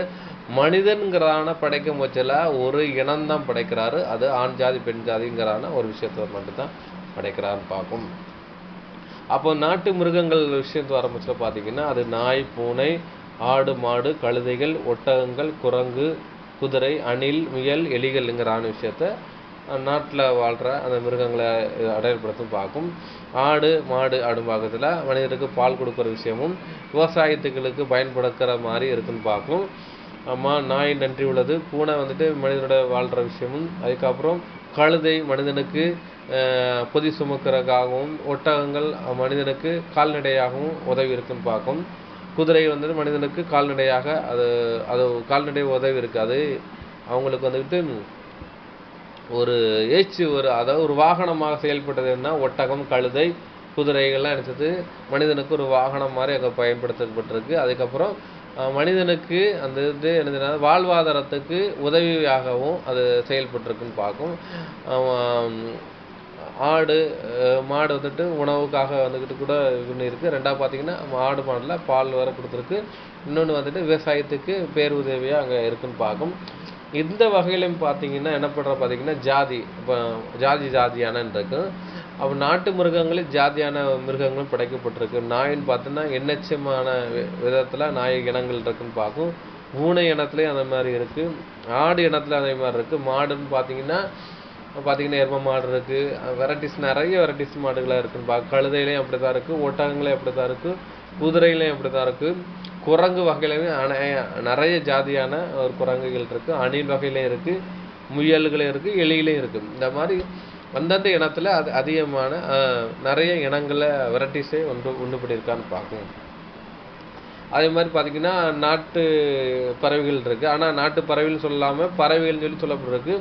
நம்ம நாட்டு பறவைகள்ங்கிறது நம்ம பிரிக்கணும்னு பார்த்தீங்கன்னா மனிதரோட பழகிற ஒரு விஷயம் பார்க்கும். அப்படி பார்த்தீங்கன்னா கோழி, வாத்து, வான்கோழி, இந்த மாதிரி கிளியெல்லாம் இருக்குது. அப்போ கோழி, வான்கோழி அதெல்லாம் பார்த்தீங்கன்னா மனிதனுக்கு அந்த முட்டையிடு கொடுக்கும்.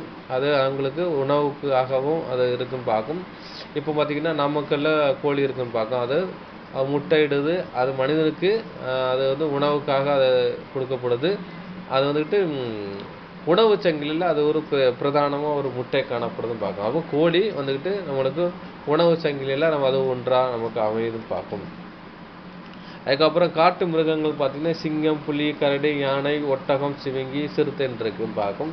இந்த சிறுத்தை இனத்தில் பார்த்தீங்கன்னா சீட்டாங்கிறாங்க. ஒவ்வொரு சிறுத்தை இனத்துல நிறைய வெரைட்டிஸ் இருக்குன்னு பார்க்கும். இந்த மாதிரி சிங்கம்னு பார்த்தீங்கன்னா மலை சிங்கம் அப்படிலாம் இருக்குன்னு பார்க்கும். புலின்னு பார்த்தீங்கன்னா இந்தியன்ஸ் புலி, அப்படி ஒவ்வொரு புலிகள் இருக்கும். கரடி இனத்தில் பனிக்கரடிகள் இருக்குது, சாதா கரடிகள் இருக்குது அப்படின்னு பார்க்கும். அப்போ காட்டு மிருகங்களையும் பார்த்தீங்கன்னா ஜாதியான நிறைய வெரைட்டிஸான ஒரு விஷயத்தையும் தேவன் படைச்சிருக்காருன்னு பார்க்கும். அப்போ 2011 படி ஆய்வின்படி காட்டு விலங்கு இனம் பார்த்தீங்கன்னா சுமார் 7.77 மில்லியன் விலங்குகள் இருக்குன்னு சொல்லப்படுது. அதுக்கப்புறம் பூச்சி இனங்கள் பார்த்தீங்கன்னா ரெண்டாவது பூச்சி இனங்கள் பார்த்தீங்கன்னா 1 மில்லியன் பூச்சி இனங்கள் இருக்குங்கிற விஷயத்த அவர் சொல்லப்படுதுன்னு பார்க்கும். இப்போ 5 to 10 மில்லியன் இருக்கலாம்னு சொல்கிறாங்க. பூச்சி இனமே வந்து 5 to 10 மில்லியன் பூச்சிகள் இருக்கும். ஆனால் பூச்சி இனங்கள் வந்துட்டு கணிச்சிருக்காங்க. ஆவணப்படுத்தினது பார்த்தீங்கன்னா 1 மில்லியன் அது இருக்கிற மாதிரி இருக்குன்னு சொல்லப்படுறாங்க. மீன் இனங்கள் நம்ம பார்த்தாச்சு. கிட்டத்தட்ட 40,000 மீன்கள் வந்துக்கிட்டு ஆவணப்படுத்தப்பட்டுள்ளது இருக்குன்னு சொல்லப்போ. ஆனால் 34 இனங்கள் இன்னைக்கே வந்துட்டு இருக்குன்னு பார்க்கும். பாலூட்டி இனங்கள் அப்படின்னு பார்த்தீங்கன்னா நீர்நிலை, அதுக்கப்புறம் பார்த்தீங்கன்னா நிலத்தில் வாழக்கூடிய அந்த பாலூட்டி இனங்கள் பார்த்தீங்கன்னா 6,495 பாலூட்டி வகைகள் இருக்குன்னு சொல்லப்படுதுன்னு பார்க்கும். பறவை இனங்கள் வந்துட்டு பார்த்தீங்கன்னா ஆவணப்படுத்தப்பட்டு உள்ளது பார்த்தீங்கன்னா 10,721 பறவைகள் இருக்குன்னு சொல்லப்பட்டிருக்கு. பறவை இனம் சொல்லி 12,000 சொல்லப்பட்டாலும் ஆவணப்படுத்தப்பட்டது வந்துட்டு 10,721 பறவை இனம் இருக்குன்னு பார்க்கும். ஊர்வன அப்படின்னு பார்த்தீங்கன்னா நிலத்தில் ஊர்ந்து போகிற விஷயம் பார்த்தீங்கன்னா 11,341 வந்து ஊர்வன இருக்குன்னு பார்க்கும்.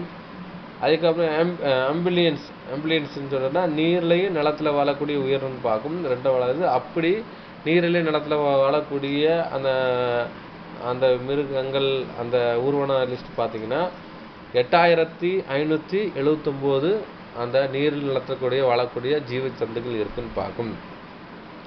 அதுக்கப்புறம் பார்த்தீங்கன்னா இது வந்துட்டு 6ஆம் நாளில் படைக்கப்பட்டது. 6ஆம் நாளில் முடிவில் யாரை படைக்கப்படுற பார்த்தீங்கன்னா மனிதனை படைக்கப்படுறதுன்னு சொல்லப்படுது. அது கூட படிக்கலாம். ஆதியாகமம் 1ஆம் அதிகாரம் 26 வசனம். ஆதியாகமம் அதிகாரம் 1 வசனம் 26. பின்பு தேவன் நமது சாயலாகவும் நமது ரூபத்தின்படியேயும் மனுஷனை உண்டாக்குவோமாக, அவர்கள் சமுத்திரத்தின் மச்சங்களையும் ஆகாயத்து பறவைகளையும் மிருக ஜீவன்களையும் பூமி அனைத்தையும் பூமியின் மேல் ஊறும் சகல பிராணிகளையும் ஆளக்கடவர்கள் என்றார். இப்போ வந்துட்டு பார்த்தீங்கன்னா 6ஆம் நாள் முடிவில் யாரை படைக்கான்னு பார்த்தீங்கன்னா தமது சாயலும் தமது ரூபத்தின்படி மனுஷனை உண்டாக்க கடவுள் என்றார். அவர்களது சமுத்திரத்து மச்சங்களை படைக்கப்பட்ட அந்த மில்லியன் கணக்கான மீன்களை ஆள்றது யாருன்னு பார்த்தீங்கன்னா மனுஷன் தான் பார்க்கலாம். அப்போ திமிங்கலத்தை அனுப்பிச்சிடாம பார்த்தீங்கன்னா அதை ஆள்றான். மனிதன் வந்து திமிங்கலத்தை கட்டுப்படுத்துகிறான்னு பார்க்கும். அது ஆகாயத்து பறவையும் கட்டுப்படுத்துகிறான், அது பேச்சை கேட்குது. அதுக்கப்புறம் பார்த்தீங்கன்னா யானை, அவ்வளோ பெரிய உருவத்தில் யானையே அனுப்பிச்சிடாதான் அதை கட்டுப்படுத்துகிறான். ஏன் அதுக்கு மனிதனுடைய கட்டுப்படுதுன்னு பார்த்தீங்கன்னா இந்த உலகத்தில் உள்ள மிருகங்கள் பறவைகள் எல்லாமே ஏன் கட்டுப்படுதுன்னா தேவன் கொடுத்ததான ஒரு கட்டளை தான். மனிதனுக்கு கட்டுப்பட்டு வாழணுங்கிறதான ஒரு கட்டளையை கொடுத்துருக்கான்னு பார்க்கும். அதனால கட்டுப்பாட்டு நினைச்சது பார்த்தீங்கன்னா மனிதனுக்குள்ள அது நினைச்சது மனிதனுக்கு கீழ்ப்படிதுன்னு பார்க்கும். இல்லாட்டா நினைச்சது கீழ்ப்படியாதுன்னு பார்க்கும். ஏன்னா அது அப்படி ஒரு ஆங்காரத்தில் இருக்கும். ஆனால் இந்த இது வந்துட்டு தேவன் கொடுத்தான ஆசீர்வாதம் என்னன்னா அதுக்கு மனிதனுக்கு கீழ்ப்படியணும் அடத்தை அவர் கொடுத்துருக்காரு. எப்படி தேவனுக்கு அது கீழ்ப்படியதோ அதே மாதிரி மனிதனுக்கு கீழ்ப்படியணும்னு சொல்லியிருக்காரு. அது எது வரைக்கும் வந்துச்சுன்னு பார்த்தீங்கன்னா நோவா வரைக்கும் பார்த்தீங்கன்னா அந்த மிருகங்கள், அதுக்கப்புறம் காட்டு மிருகங்கள் கூட சிங்கம் கொண்டு கூட என்னது பார்த்தீங்கன்னா அதுக்கிட்ட பயந்து செஞ்சுட்டு அதுக்கு பயந்து ஜீவிச்சிருக்கு. அதுக்கு நோவா காலத்துக்கு அப்புறம் 2ஆம் உலகத்துக்கு அப்புறம் தான் நினைச்சிடாதுன்னு மனிதன் மேலே பயம் அச்சமும் இருக்கிற மாதிரி ஒரு விஷயத்த பண்ணார்னு பார்க்கும் ஒரு விஷயம். அப்போ இப்போ என்ன பார்க்க போகிறோம் பார்த்தீங்கன்னா தமது சாயலும் தமது ரூபத்தின்படின்னு சொல்லப்பட்டு பார்க்கும். தமது சாயலுங்கிற விஷயம் என்னென்னா அது வந்து அன்பின் சாயல்னு பார்க்கும். தேவன் அன்பாக இருக்கிறதுனால மனிதன் நினைச்சதை மற்றவங்கள்ட்ட அன்பாக பழகணுங்கிறான விஷயத்துக்காக அவர் அன்பின் அடிப்படையில் அவர் வந்து சிருஷ்டிக்கிறான்னு பார்க்கும். அது கூட நம்ம படிச்சிடலாம். 1 யோவான் 4ஆம் அதிகாரம் 8 அதுக்கப்புறம் 16 வசனம் படிக்கலாம். யோவான் எழுதின முதலாம் நிருபம் அதிகாரம் 4 வசனங்கள் 8 மற்றும் 16. அன்பில்லாதவன் தேவனை அறியான், தேவன் அன்பாகவே இருக்கிறார். தேவன் நம்மேல் வைத்திருக்கிற அன்பை நாம் அறிந்து விசுவாசித்திருக்கிறோம். தேவன் அன்பாகவே இருக்கிறார். அன்பில் நிலைத்திருக்கிறவன் தேவனில் நிலைத்திருக்கிறான், தேவனும் அவனில் நிலைத்திருக்கிறார். அப்ப தேவன் அன்பில்லாத தேவன் அறியான், தேவன் அன்பா இருக்கான்ட்டு. அப்ப அன்பில்லாத மனுஷனே எனக்கு அவன் மனுஷனே கிடையாதுன்ட்டு. ஏன்னா தேவன் வந்துட்டு அன்பின் சாயல தான் படைச்சிருக்காரு. அதனாலதான் அவன் வந்துட்டு அன்பா இருக்கணுங்கிற விஷயத்த அவர் சொல்றான்னு பார்க்கும். தேவன் நம்மையில் வைத்திருக்க அன்பை நாம் அறிந்து விசுவாசிக்கிறோம். தேவன் அன்பா இருக்கிறார், அன்பின் நிலைத்திருக்கிறார், தேவன் நிலைத்திருக்கிறான்றது. அந்த அன்பின் அடைப்பில் தான் வந்துட்டு அவர் வந்துட்டு படைக்கிறான்னு பார்க்க. தேவன் தனது சாயலுங்கிற விஷயம் என்னன்னா தனது சாயல் அப்படின்னா அன்புங்கிறான விஷயத்த இங்கே சொல்லப்படுதுன்னு பார்க்கும். உதாரணத்துக்கு பார்த்தீங்கன்னா ஒரு ரோட்டில் ஒரு மனுஷன் போகிறான், ஏதோ ஒரு விஷயத்தில் அடிபட்டு கிடக்கான்னு பார்த்தீங்கன்னா அப்போ வந்துட்டு இந்த உலகத்தில் 3 விதமான மதங்கள் இருக்கு. இந்து முஸ்லீம் கிறிஸ்தவர்கள் இருக்கு, வந்துட்டு நார்த்திகன்னு இருக்காங்க. அப்படி இருக்கும்போது பார்த்தீங்கன்னா ரோட்டில் அடிபட்டு கிடந்தானா அவனை ஃபர்ஸ்ட் எய்டு பண்ணுறதுக்காக இந்த மனிதர் என கூட்டம் எனக்கு முதல்ல ஓடி வந்துட்டு எனக்கு உதவி செய்ய வருதுன்னு பார்க்கணும். ஏன் பார்த்தீங்கன்னா இது வந்துட்டு மதங்கள் வந்துட்டு எல்லாமே அன்பை சொல்லி கொடுத்தனாலும் மதமே சார்ந்து இல்லாதவன், கடவுளே இல்லான்னு சொல்லாதவங்க கூட அங்கே வந்து உதவி செய்ய வரான். ஏன் வாரான்னு பார்த்தீங்கன்னா ஒரு அன்பின் அடிப்படைங்கிற விஷயம் சொல்ல அன்பாக இருக்கான்னு அந்த அன்பின் அடிப்படையில் படைக்கிறாரு.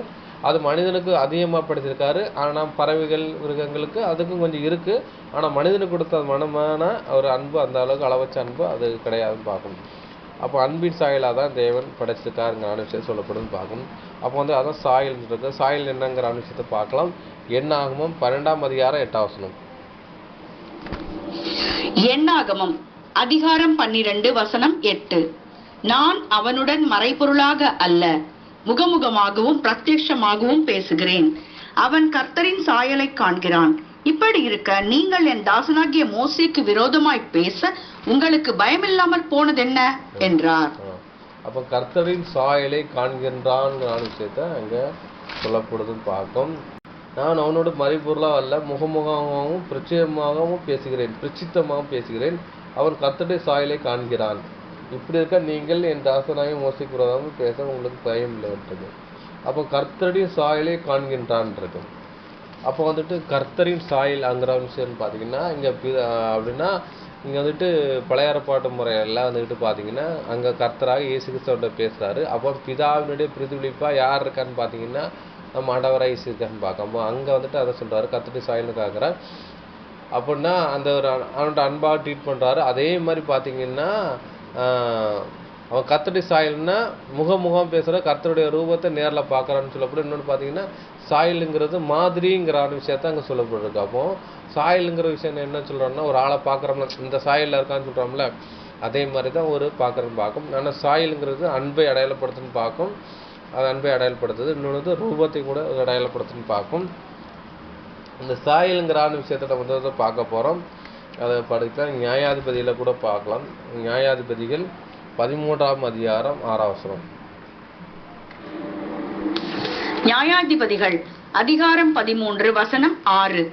அப்பொழுது அந்த ஸ்திரீ தன் புருஷனிடத்தில் வந்து, தேவனுடைய மனுஷன் ஒருவர் என்னிடத்தில் வந்தார், அவருடைய சாயல் தேவனுடைய தூதரின் சாயலைப் போல மகா பயங்கரமாய் இருந்தது. எங்கே இருந்து வந்தீர் என்று நான் அவரிடத்தில் கேட்கவில்லை. அவர் தம்முடைய நாமத்தை எனக்கு சொல்லவும் இல்லை. இப்போ வந்துட்டு ஒரு அந்த பெண்மணி பார்க்குறாங்க. பார்க்கும்போது பார்த்தீங்கன்னா மனவ ஒய்ஃப் பார்க்காங்க. ஒரு தூதன் வந்து பேச போகிறார். அந்த தூதனை யாருன்னா அங்கே வந்துட்டு கர்த்தர் தான் பார்க்கும். அப்போ வந்துட்டு ஒரு தூதன் பார்க்குறாரு. அந்த தூதன் ஒரு மனுஷன் வந்திருக்காரு. அவருடைய நினச்சுவார், தேவனுடைய மனுஷன் ஒருவர் என்னிடத்தில் வந்தார், அவருடைய சாயல் தேவன் தூதன் போல இருந்தது, சாயல் போல இருந்தது, பயங்கரமாக இருந்ததுங்கிற விஷயம் சொல்லுவார். மனித ரூபத்தில் ஒருத்தர் வந்திருக்காரு. அவருடைய முக சாயல் பார்த்தீங்கன்னா தேவ தூதர் மாதிரி இருந்துச்சுன்னு சொல்லியிருக்குன்னு பார்க்கணும். அப்போ மனுஷன்தான், ஆனால் மனுஷனோட அவருடைய முகம் பிரைட்டாக தெரிஞ்சிருக்கு. அவரை வந்து ஒரு வித்தியாசமாக இருந்திருக்கான்னு பார்க்கணும், தனித்துவமாக இருந்திருக்கான்னு பார்க்கணும். அதே மாதிரி இங்கே என்ன சொல்கிற பார்த்தீங்கன்னா இப்போ கர்த்தரின் சாயலுங்கிற விஷயம் என்ன சொல்லப்படுதுன்னு பார்த்தீங்கன்னா இங்கே மனிதனை ஒரு தனித்துவமாக படைச்சிருக்காரு. இன்னொன்று பார்த்தீங்கன்னா தேவ தூதனுடைய சாயல்னு சொன்னால் அப்போ வானவரோட சாயல் இருக்குல்ல, அதே மாதிரி பார்த்தீங்கன்னா இங்கேயும் மனிதனே தேவன் படைக்கும் பட்சத்தில் என்ன செய்றாருன்னா அவர் தனது சாயல்னா வானவருடைய சாயலை அவர் படைக்கிறாரு. அப்போ வந்துட்டு பார்த்தீங்கன்னா மனிதனை வந்துக்கிட்டு படைத்த மனித இனங்கிறத விஷயம் பார்த்தீங்கன்னா இன்னொன்று சிருஷ்டி வரலாறு எடுத்து பார்த்தீங்கன்னா மீனுடைய இடத்துல நிறைய வெரைட்டிஸ் இருக்குது. குரங்குற இடத்துல இருக்குது. ஆனால் மனிதனை வந்துட்டு மனிதன் மாதிரியே ஒரு ஸ்ட்ரக்சரை படுத்திருக்கு. அந்த ஸ்ட்ரக்சரை வேறு எந்த ஸ்ட்ரக்சருக்கும் கொடுக்கலான்னு பார்க்கும். மனிதன் நின்று 2 காலம் நின்று கம்பீரமாக நடந்து அப்படி போகிறான் பார்க்க. இந்த சிருஷ்டிப்பின் படி எந்த மிருகத்தையும் சிருஷ்டிக்கலாம் பார்க்க. மனிதன் மாதிரியான மிருகம் சிருஷ்டிக்கல. பூனைன்னு பார்த்தீங்கன்னா பூனையில் நிறைய வெரைட்டிஸை தயாரிச்சிருக்காரு. நிறைய இன்னொன்று பார்த்தீங்கன்னா பூனை முகப்பாவில் நிறைய அதை காட்டிலும் நிறைய டிஃப்ரென்ஸ் பற்றி கூட படிச்சிருக்காரு. ஆனால் மனிதன சாயல் அந்த பேஸ் பண்ணி வேற எந்த மிருகமோ பறவையோ எங்கே படைக்கப்படலான்னு பார்க்கும். அப்போ மனிதனுடைய படைப்பு மனிதனுடைய இருக்க ஸ்ட்ரக்சரில் யாராக இருக்கிற வாய்ப்பு இருக்குன்னா தேவன் இருக்கிறதுக்கு வாய்ப்பு இருக்குன்னு பார்க்க. அந்த சாயலில் கூட படைச்சிருக்கலாம். இன்னொன்று சுவாபம் என்னென்னா தேவன் அன்பாக இருக்கார். அந்த அன்பின் சுவாபத்தில் கூட அங்கே படைச்சிருக்கலான்னு பார்க்கும். அதுக்கப்புறம் பார்த்தீங்கன்னா 100 வருஷம் கூட படிக்கலாம். அந்த எபேசியர் படிக்கலாம். எபேசியர் 4ஆம் அதிகாரம் 24ஆம் வசனம் படிக்கலாம்.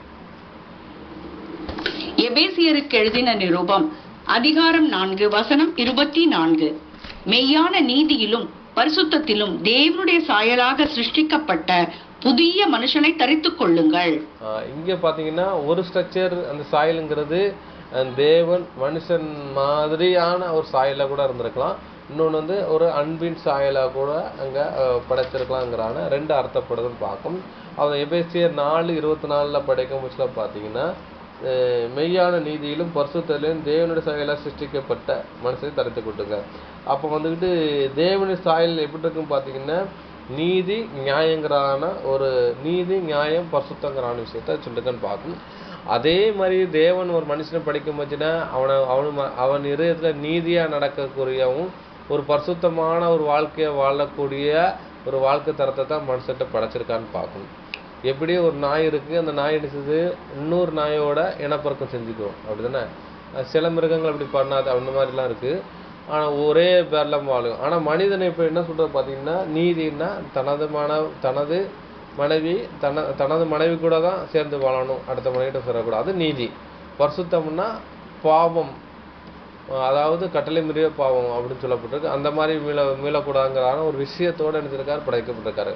அப்போ ஆதாமை படைக்கும் போச்சுல நீதி நியாயத்தோட வாழணுங்கிறதான ஒரு வாழ்க்கை தரத்தை அவர் கொடுத்துருக்காரு. அன்னைக்கு கொடுத்ததான அவனுக்கு ஒரு பிரமாணத்தையும் கொடுத்துருக்காருன்னு பார்க்கும். அதான் எந்த இடத்துல எதை சாப்பிடக்கூடாது ஒரு பிரமாணத்தை கொடுத்தாரு. நீதி நியாயம் பரிசுத்தங்கிறதான ஒரு சாயலின்படியாகவும் அன்பின் சாயலின்படியாக தேவன் படைத்தான் இருக்கு. அதுக்கு ரூபங்கிறான விஷயம் சொல்லப்படுது. ரூபம்னா மாதிரிங்கிறான விஷயம் சொல்லப்படுதுன்னு பார்க்கும். அதை கூட படிக்கலாம். ஒரு எக்ஸாம்பிளுக்கு படிக்கலாம். 1 சாமுவேல் 28ஆம் அதிகாரம் 14ஆம் வசனம். சாமுவேலின் முதலாம் புஸ்தகம் அதிகாரம் 28 வசனம் 14. அவருடைய ரூபம் என்ன என்று அவளை கேட்டான். அதற்கு அவள், சால்வையை போர்த்து கொண்டிருக்கிற ஒரு முதிர்ந்த வயதான மனுஷன் எழும்பி வருகிறான் என்றாள். அதனாலே சவுல் அவன் சாமுவேல் என்று அறிந்து கொண்டு தரை மட்டும் முகம் குனிந்து வணங்கினான். சவுல் டைம்ல அங்க தீர்க்கதரிசி யாரும் இல்லை. என்னன்னா சாமுவேல் மாதிரி ஒரு தீர்க்கதரிசி யாரும் கிடையாது. அதனால யுத்தத்துக்கு போகலாமா வேண்டாமாங்கிறதான விஷயத்தை கேட்க போறாரு. ஏன்னா இவர் தேவன்கிட்ட பேச முடியல. ஏன்னா அவர்கிட்ட தேவனுடைய ஆவி இல்லாதனால தேவனிடத்தை தொடர்பு கொள்ள முடியல. அப்போ அதுக்கு முன்னாடியே யாரும் மறைச்சிட்டாருன்னா சாமுவேல் மறைச்சிட்டாரு. அதனால ஒரு சூனியக்காரிட்ட கேட்குறாரு. அப்போ அவ போய் சொல்றா, அது கதை வேற.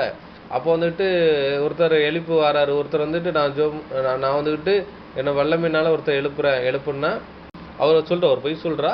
ஆக்சுவலி என்னென்னா நான் ஒருத்தரை நான் ஆவியில் எழுப்புறேங்கிறான விஷயத்த சொல்கிறாரு. அப்போ நீ பார்க்குற ஆள் யாருன்னு சொல்லி கேட்க முடியல. ஏற்கனவே இவர் எலியா தீர்க்கதரிசி சாமுவேலை பற்றி தெரியும். அதனால் என்ன பண்ணுற பார்த்தீங்கன்னா சாமுவேல் மாதிரி ஒருத்தர் வர்ற மாதிரி ஒரு வயதான மனுஷர் இருக்க சால்வை போட்டு வர்றாருக்கிற விஷயம் சொல்ல முடிச்சு பார்த்தீங்கன்னா, அப்போ இவங்க நினைச்சுறாருன்னா அப்போ இவர் சாமுவேல் தீர்க்கதரிசியாக தான் இருக்கணுங்கிறதான ஒரு ஐடென்டிஃபை பண்ணுறான்னு பார்க்கணும். இங்கே ஏன் இந்த வசனத்தை படிச்சுன்னு பார்த்தீங்கன்னா, நீ பார்க்குற அந்த மனுஷன் யார மாதிரி இருக்காங்கன்னா ரூபம், யாருடைய ரூபம் இருக்குன்னு, ரூபங்கிறது மாதிரி யார மாதிரி இருக்காக தான் இங்கே ரூபங்கிறதான வார்த்தையை பயன்படுத்துது. அப்படி யாருன்னு பார்க்கணும் பார்த்தீங்கன்னா, இங்கே அவர் சாமுவேலுடைய அந்த ஒரு ஐடென்டிஃபிகேஷனை இவர்கிட்ட சொல்லணும்னா அவர் சாமுவேலுங்கிறான்னு விஷயத்தை அதை புரிஞ்சுக்கிறான்னு பார்க்கணும். அப்போ இங்கே ரூபங்கிறது சொன்னால் அவர் பயன்படுத்தினா ஒரு பொருளை வச்சு இவர் சொல்கிறார். அப்போ இந்த ஆளுங்கிறான விஷயத்தை அவர் சொல்கிறான்னு பார்க்கும். அப்போ பார்த்தீங்கன்னா இப்போ இதை நம்ம எப்படி புரிஞ்சுக்கலாம்னு பார்த்தீங்கன்னா, சாமுவேல் தீர்க்கதரிசிக்காக அங்கே ஒரு அடையாளமாக சால்வையும் அந்த விஷயங்களை அவர் சொல்கிறான்னு பார்க்கும். அதே இப்போ இங்கே ரூபங்கிற விஷயம்னு மாதிரிங்கிறது பார்க்கும். அதே மாதிரி எப்படின்னா தனது சாயலின்படி தனது ரூபத்தின்படின்னு சொல்லப்பட்டிருக்கு. அப்போ தனது சாயல் ரூபம்னா அப்போ அன்பின் சாயல்னு பார்த்தோன்னா ரூபங்கிற விஷயம்னா எப்படி பிதாவாகிய தேவனுடைய சத்தத்துக்கு அந்த ஆண்டவராகிய இயேசு கிறிஸ்து கீழ்ப்படிந்து ஜீவிக்காரோ அதே மாதிரி பார்த்தீங்கன்னா ஒரு மனுஷன் சிருஷ்டிக்கணும். எப்படின்னா 2 துவத்தை உள்ளே கொண்டு வரான்னு பார்க்கும். எப்படி என்றால் இயேசு கிறிஸ்து பூமியில் வசிக்க முடிச்சுட்டு என்ன சொல்கிறாருன்னா, நான் சுயமாக பேசலை, என் பிதா என்ன சொல்கிறாரோ அதுபடி தான் செய்கிறேன்னு பார்க்கும். இயேசு கிறிஸ்து எந்த செயல் செஞ்சாலுமே பிதா சொல்லாமல் எதுவுமே செய்ய மாட்டார். ஸ்ரீசித்தம் எதுவுமே செய்ய மாட்டார் அப்படி பார்க்கணும். அதே மாதிரி பார்த்தீங்கன்னா தன்னோட ரூபங்கிற விஷயம் என்னென்னா, எப்படி பிதாவினுடைய சித்தம் இல்லாமல் சொல்லு இல்லாமல் எந்த ஆக்டிவிட்டி யார் பண்ண மாட்டாருன்னா நம்ம அடாரிஸ் பண்ண மாட்டாங்க. அதே மாதிரி சிஸ்டிப்பு என்ன பண்ணுறாருன்னா சரீரம் ஆத்மா அப்படின்னு சொல்லி சொல்கிறாங்க. அதான் ஆத்மானா உள்ளான மனுஷன் சொல்கிறது, அதான் உயிர்னு சொல்கிறது. அந்த உயிரை என்ன பண்ணுறாருன்னா உள்ளே வச்சுட்டு அந்த மைண்டில் வச்சுட்டு அந்த ஆத்மா என்ன சொல்ல போகிறதோ அதான் ஆத்மா நம்ம உயிர் போன படத்தில் படிச்சிருக்கோம். அது என்ன சொல்லப்போ அது தான் சரீரம் ஆக்டிவேட் பண்ணணும். அப்போ 2 ஒரு சேராக சேர்த்து தான் வேலை செய்யணும் இருக்கும். அப்போது 2 ஒரு சேராக வேலை செய்யாதவங்க நினச்சிட்டாங்க உலகத்தில் பைத்தியங்கிறான ஒரு மனுஷன் இருக்காங்களா, அவங்களாம் பார்த்தீங்கன்னா அப்படி தான் இருக்காங்க. அப்போது மனது ஆவி என்ன கட்டளையிடோ சரீரம் அதன்படி அந்த ரியாக்ஷன் போன்னு பார்க்கணும். பகுத்தறி தான் ஆவின் பகுத்துன்னு சொல்கிறோம்ல, அதே மாதிரி 2 சிஸ்டத்தை மனிதனுக்குள்ளே வைக்கிறான்னு பார்க்கணும். இந்த ஆத்மாங்கிறதான உயிர் வெளியே போயிட்டுனா மனுஷன் ஜடங்கிறான விஷயம் இருக்குன்னு பார்க்கணும். அதே மாதிரி 2 துவம் இருக்குல்ல, அதே மாதிரி பார்த்தீங்கன்னா தேவன் என தனது சாயல்னா பிதாவாய் தேவனும் ஆண்டவராகிய இயேசு கிறிஸ்து எப்படி ஒன்றித்திருக்காரோ அதே மாதிரி சரீரம் ஆத்மாங்கிறான விஷயத்தை ஒன்றித்து இருக்கிற மாதிரி ஒரு சிஸ்டமேட்டிக்காக தேவன் பார்த்தீங்கன்னா மனிதனை உண்டாக்குறாதான் ரூபங்கிறான ஒரு விஷயமா இங்கே சொல்லப்படுதுன்னு பார்க்கும். அதை கூட நம்ம ஒரு கலாத்தியரில் படிச்சலாம். கலாத்தியர் 5ஆம் அதிகாரம் 17ஆம் வசனம் படிக்கலாம். கலாத்தியருக்கு எழுதின நிருபம் அதிகாரம் 5 வசனம் 17.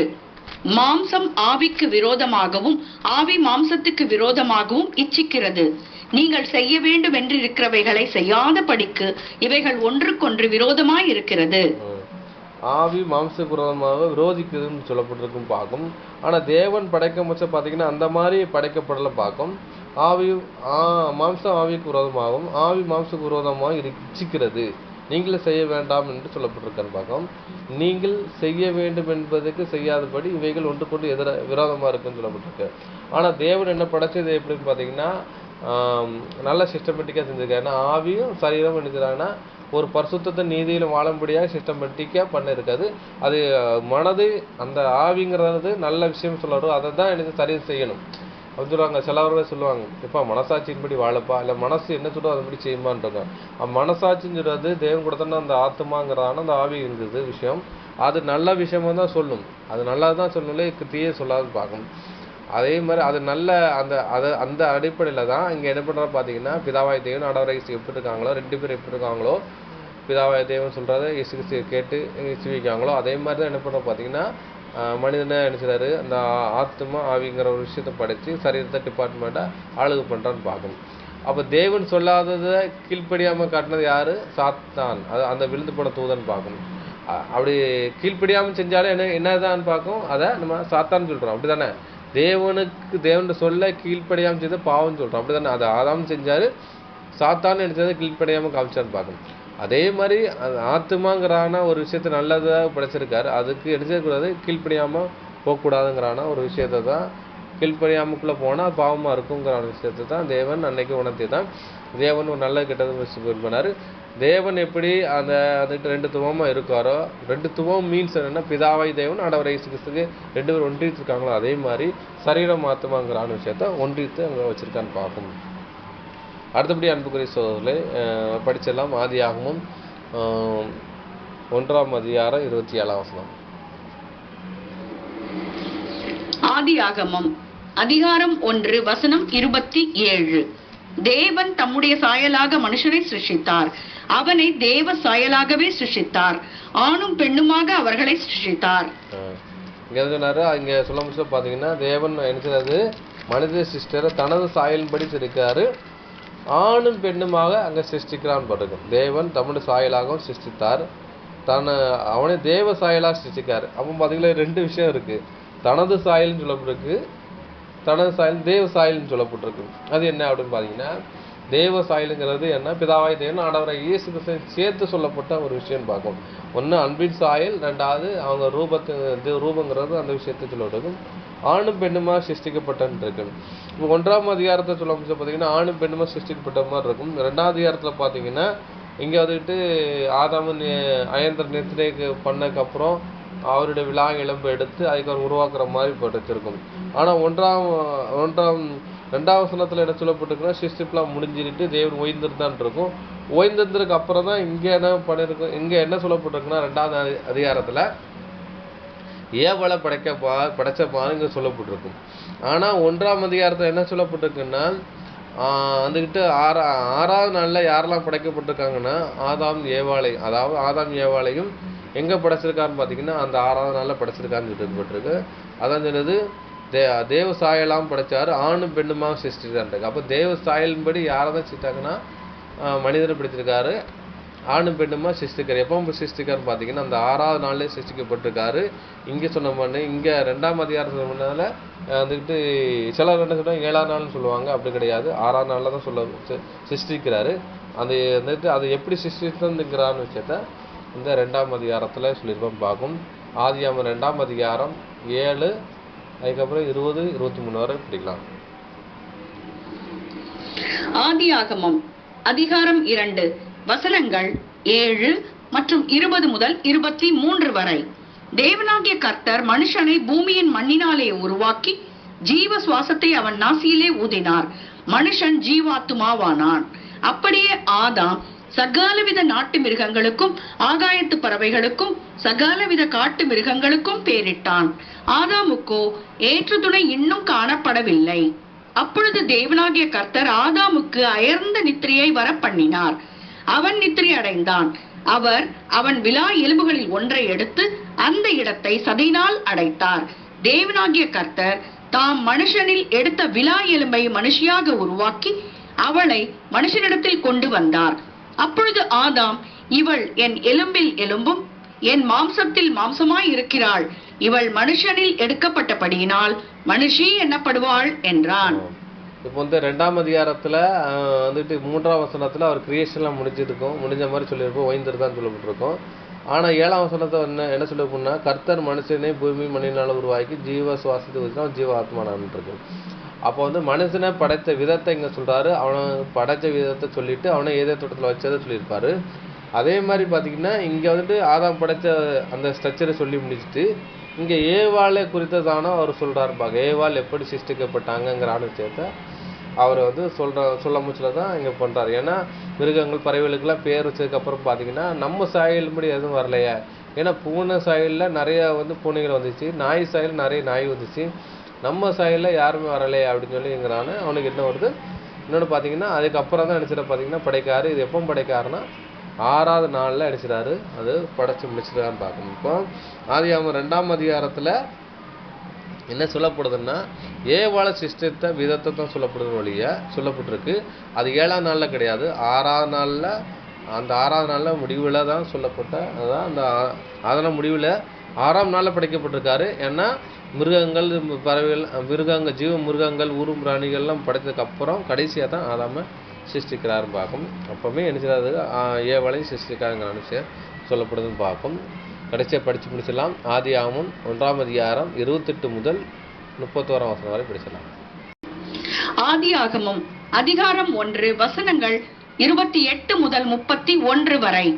பின்பு தேவன் அவர்களை நோக்கி, நீங்கள் பலுகி பெருகி பூமியை நிரப்பி அதை கீழ்ப்படுத்தி சமுத்திரத்தின் மச்சங்களையும் ஆகாயத்து பறவைகளையும் பூமியின் மேல் நடமாடுகிற சகல ஜீவ ஜந்துக்களையும் ஆண்டு கொள்ளுங்கள் என்று சொல்லி தேவன் அவர்களை ஆசீர்வதித்தார்.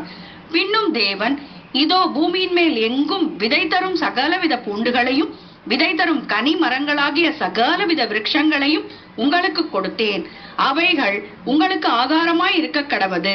பூமியில் உள்ள சகல மிருக ஜீவன்களுக்கும் ஆகாயத்தில் உள்ள சகல பறவைகளுக்கும் பூமியின் மேல் ஊறும் பிராணிகள் எல்லாவற்றிற்கும் பசுமையான சகல பூண்டுகளையும் ஆகாரமாக கொடுத்தேன் என்றார்.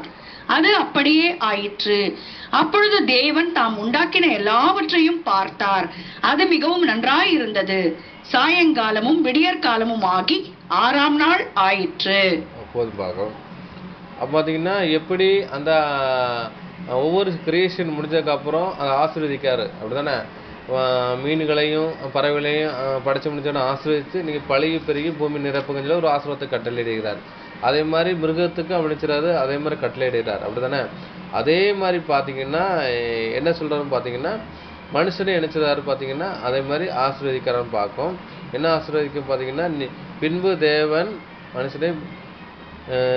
தேவன் அவர்களை நோக்கி, நீங்கள் பழுகி பெரிய பூமியை நிரப்புங்க, நீங்கள் நிலவரத்தை பண்ணி நிரப்புங்கள், சமுத்திரத்து மச்சங்களையும் ஆகாத்து பறவைகளையும் பூமியின் மேல் நடமாட சகல ஜீவச்சந்தில் ஆண்டு கொள்ளுங்க என்று சொல்லி அவனை ஆசீர்வதித்தார். நீங்கள் அதை கீழ்ப்படுங்க, ஆண்டு கொள்ளுங்க, பயப்படாதீங்க, நீங்கள் தான் அதை ஆளணுங்கிற விஷயத்தை அவர் சொல்கிறான்னு பார்க்கும். பின்பு தேவன், இதோ பூமியின் மேல் எங்கும் விதை தரும் சகல விதமான பூண்டுகளையும் விதை தரும் கனி மரங்களை சகலவித விருட்சங்களையும் உங்களுக்கு கொடுத்தேன், அவைகள் உங்களுக்கு ஆகாரமாக இருக்கக்கூடாது.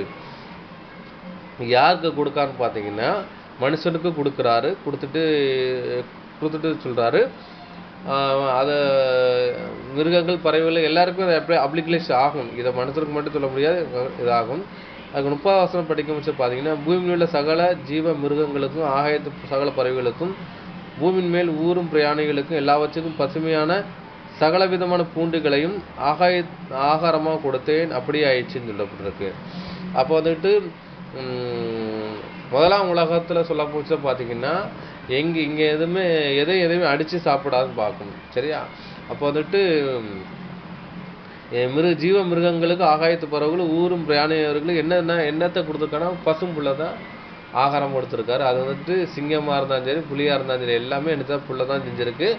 அதே மாதிரி பார்த்தீங்கன்னா மனிதனுக்கு எல்லா விதமான பழங்களையும் கொடுத்துருக்காரு. அந்த பழத்தை மிருகங்களும் சாப்பிடலாம் பார்க்கும். கனிதர விருட்சங்கள் இருக்குல்ல, அது எல்லாமே அதோட சேர பார்க்கும். அதை உங்களுக்கு ஆகாரமாக கொடுத்துருக்காரு பார்க்கும். இதான் ஒரு விஷயம். இன்னைக்கு புக் ஸ்டடியில் என்ன பார்த்துன்னு பார்த்தீங்கன்னா, ஆதியாகமம் 1ஆம் அதிகாரத்தில் பார்த்துருக்கோம். 1ஆம் அதிகாரத்தில் வந்துட்டு 14ஆம் அதிகாரத்துலேருந்து 31ஆம் வசனம் வரைக்கும் பார்த்து முடிச்சிட்டோம். அடுத்த பாடத்தில் வந்துக்கிட்டு ஆதியாகமம் 2ஆம் அதிகாரத்தில் உள்ள காரியங்களை வந்து பார்த்து முடிக்கலாம் பார்க்கும். இவ்வளோ நேரம் பொறுமையோடு கேட்டவங்களை தேவன் தாமே ஆசீர்வதிப்பாராக. ஆமென்.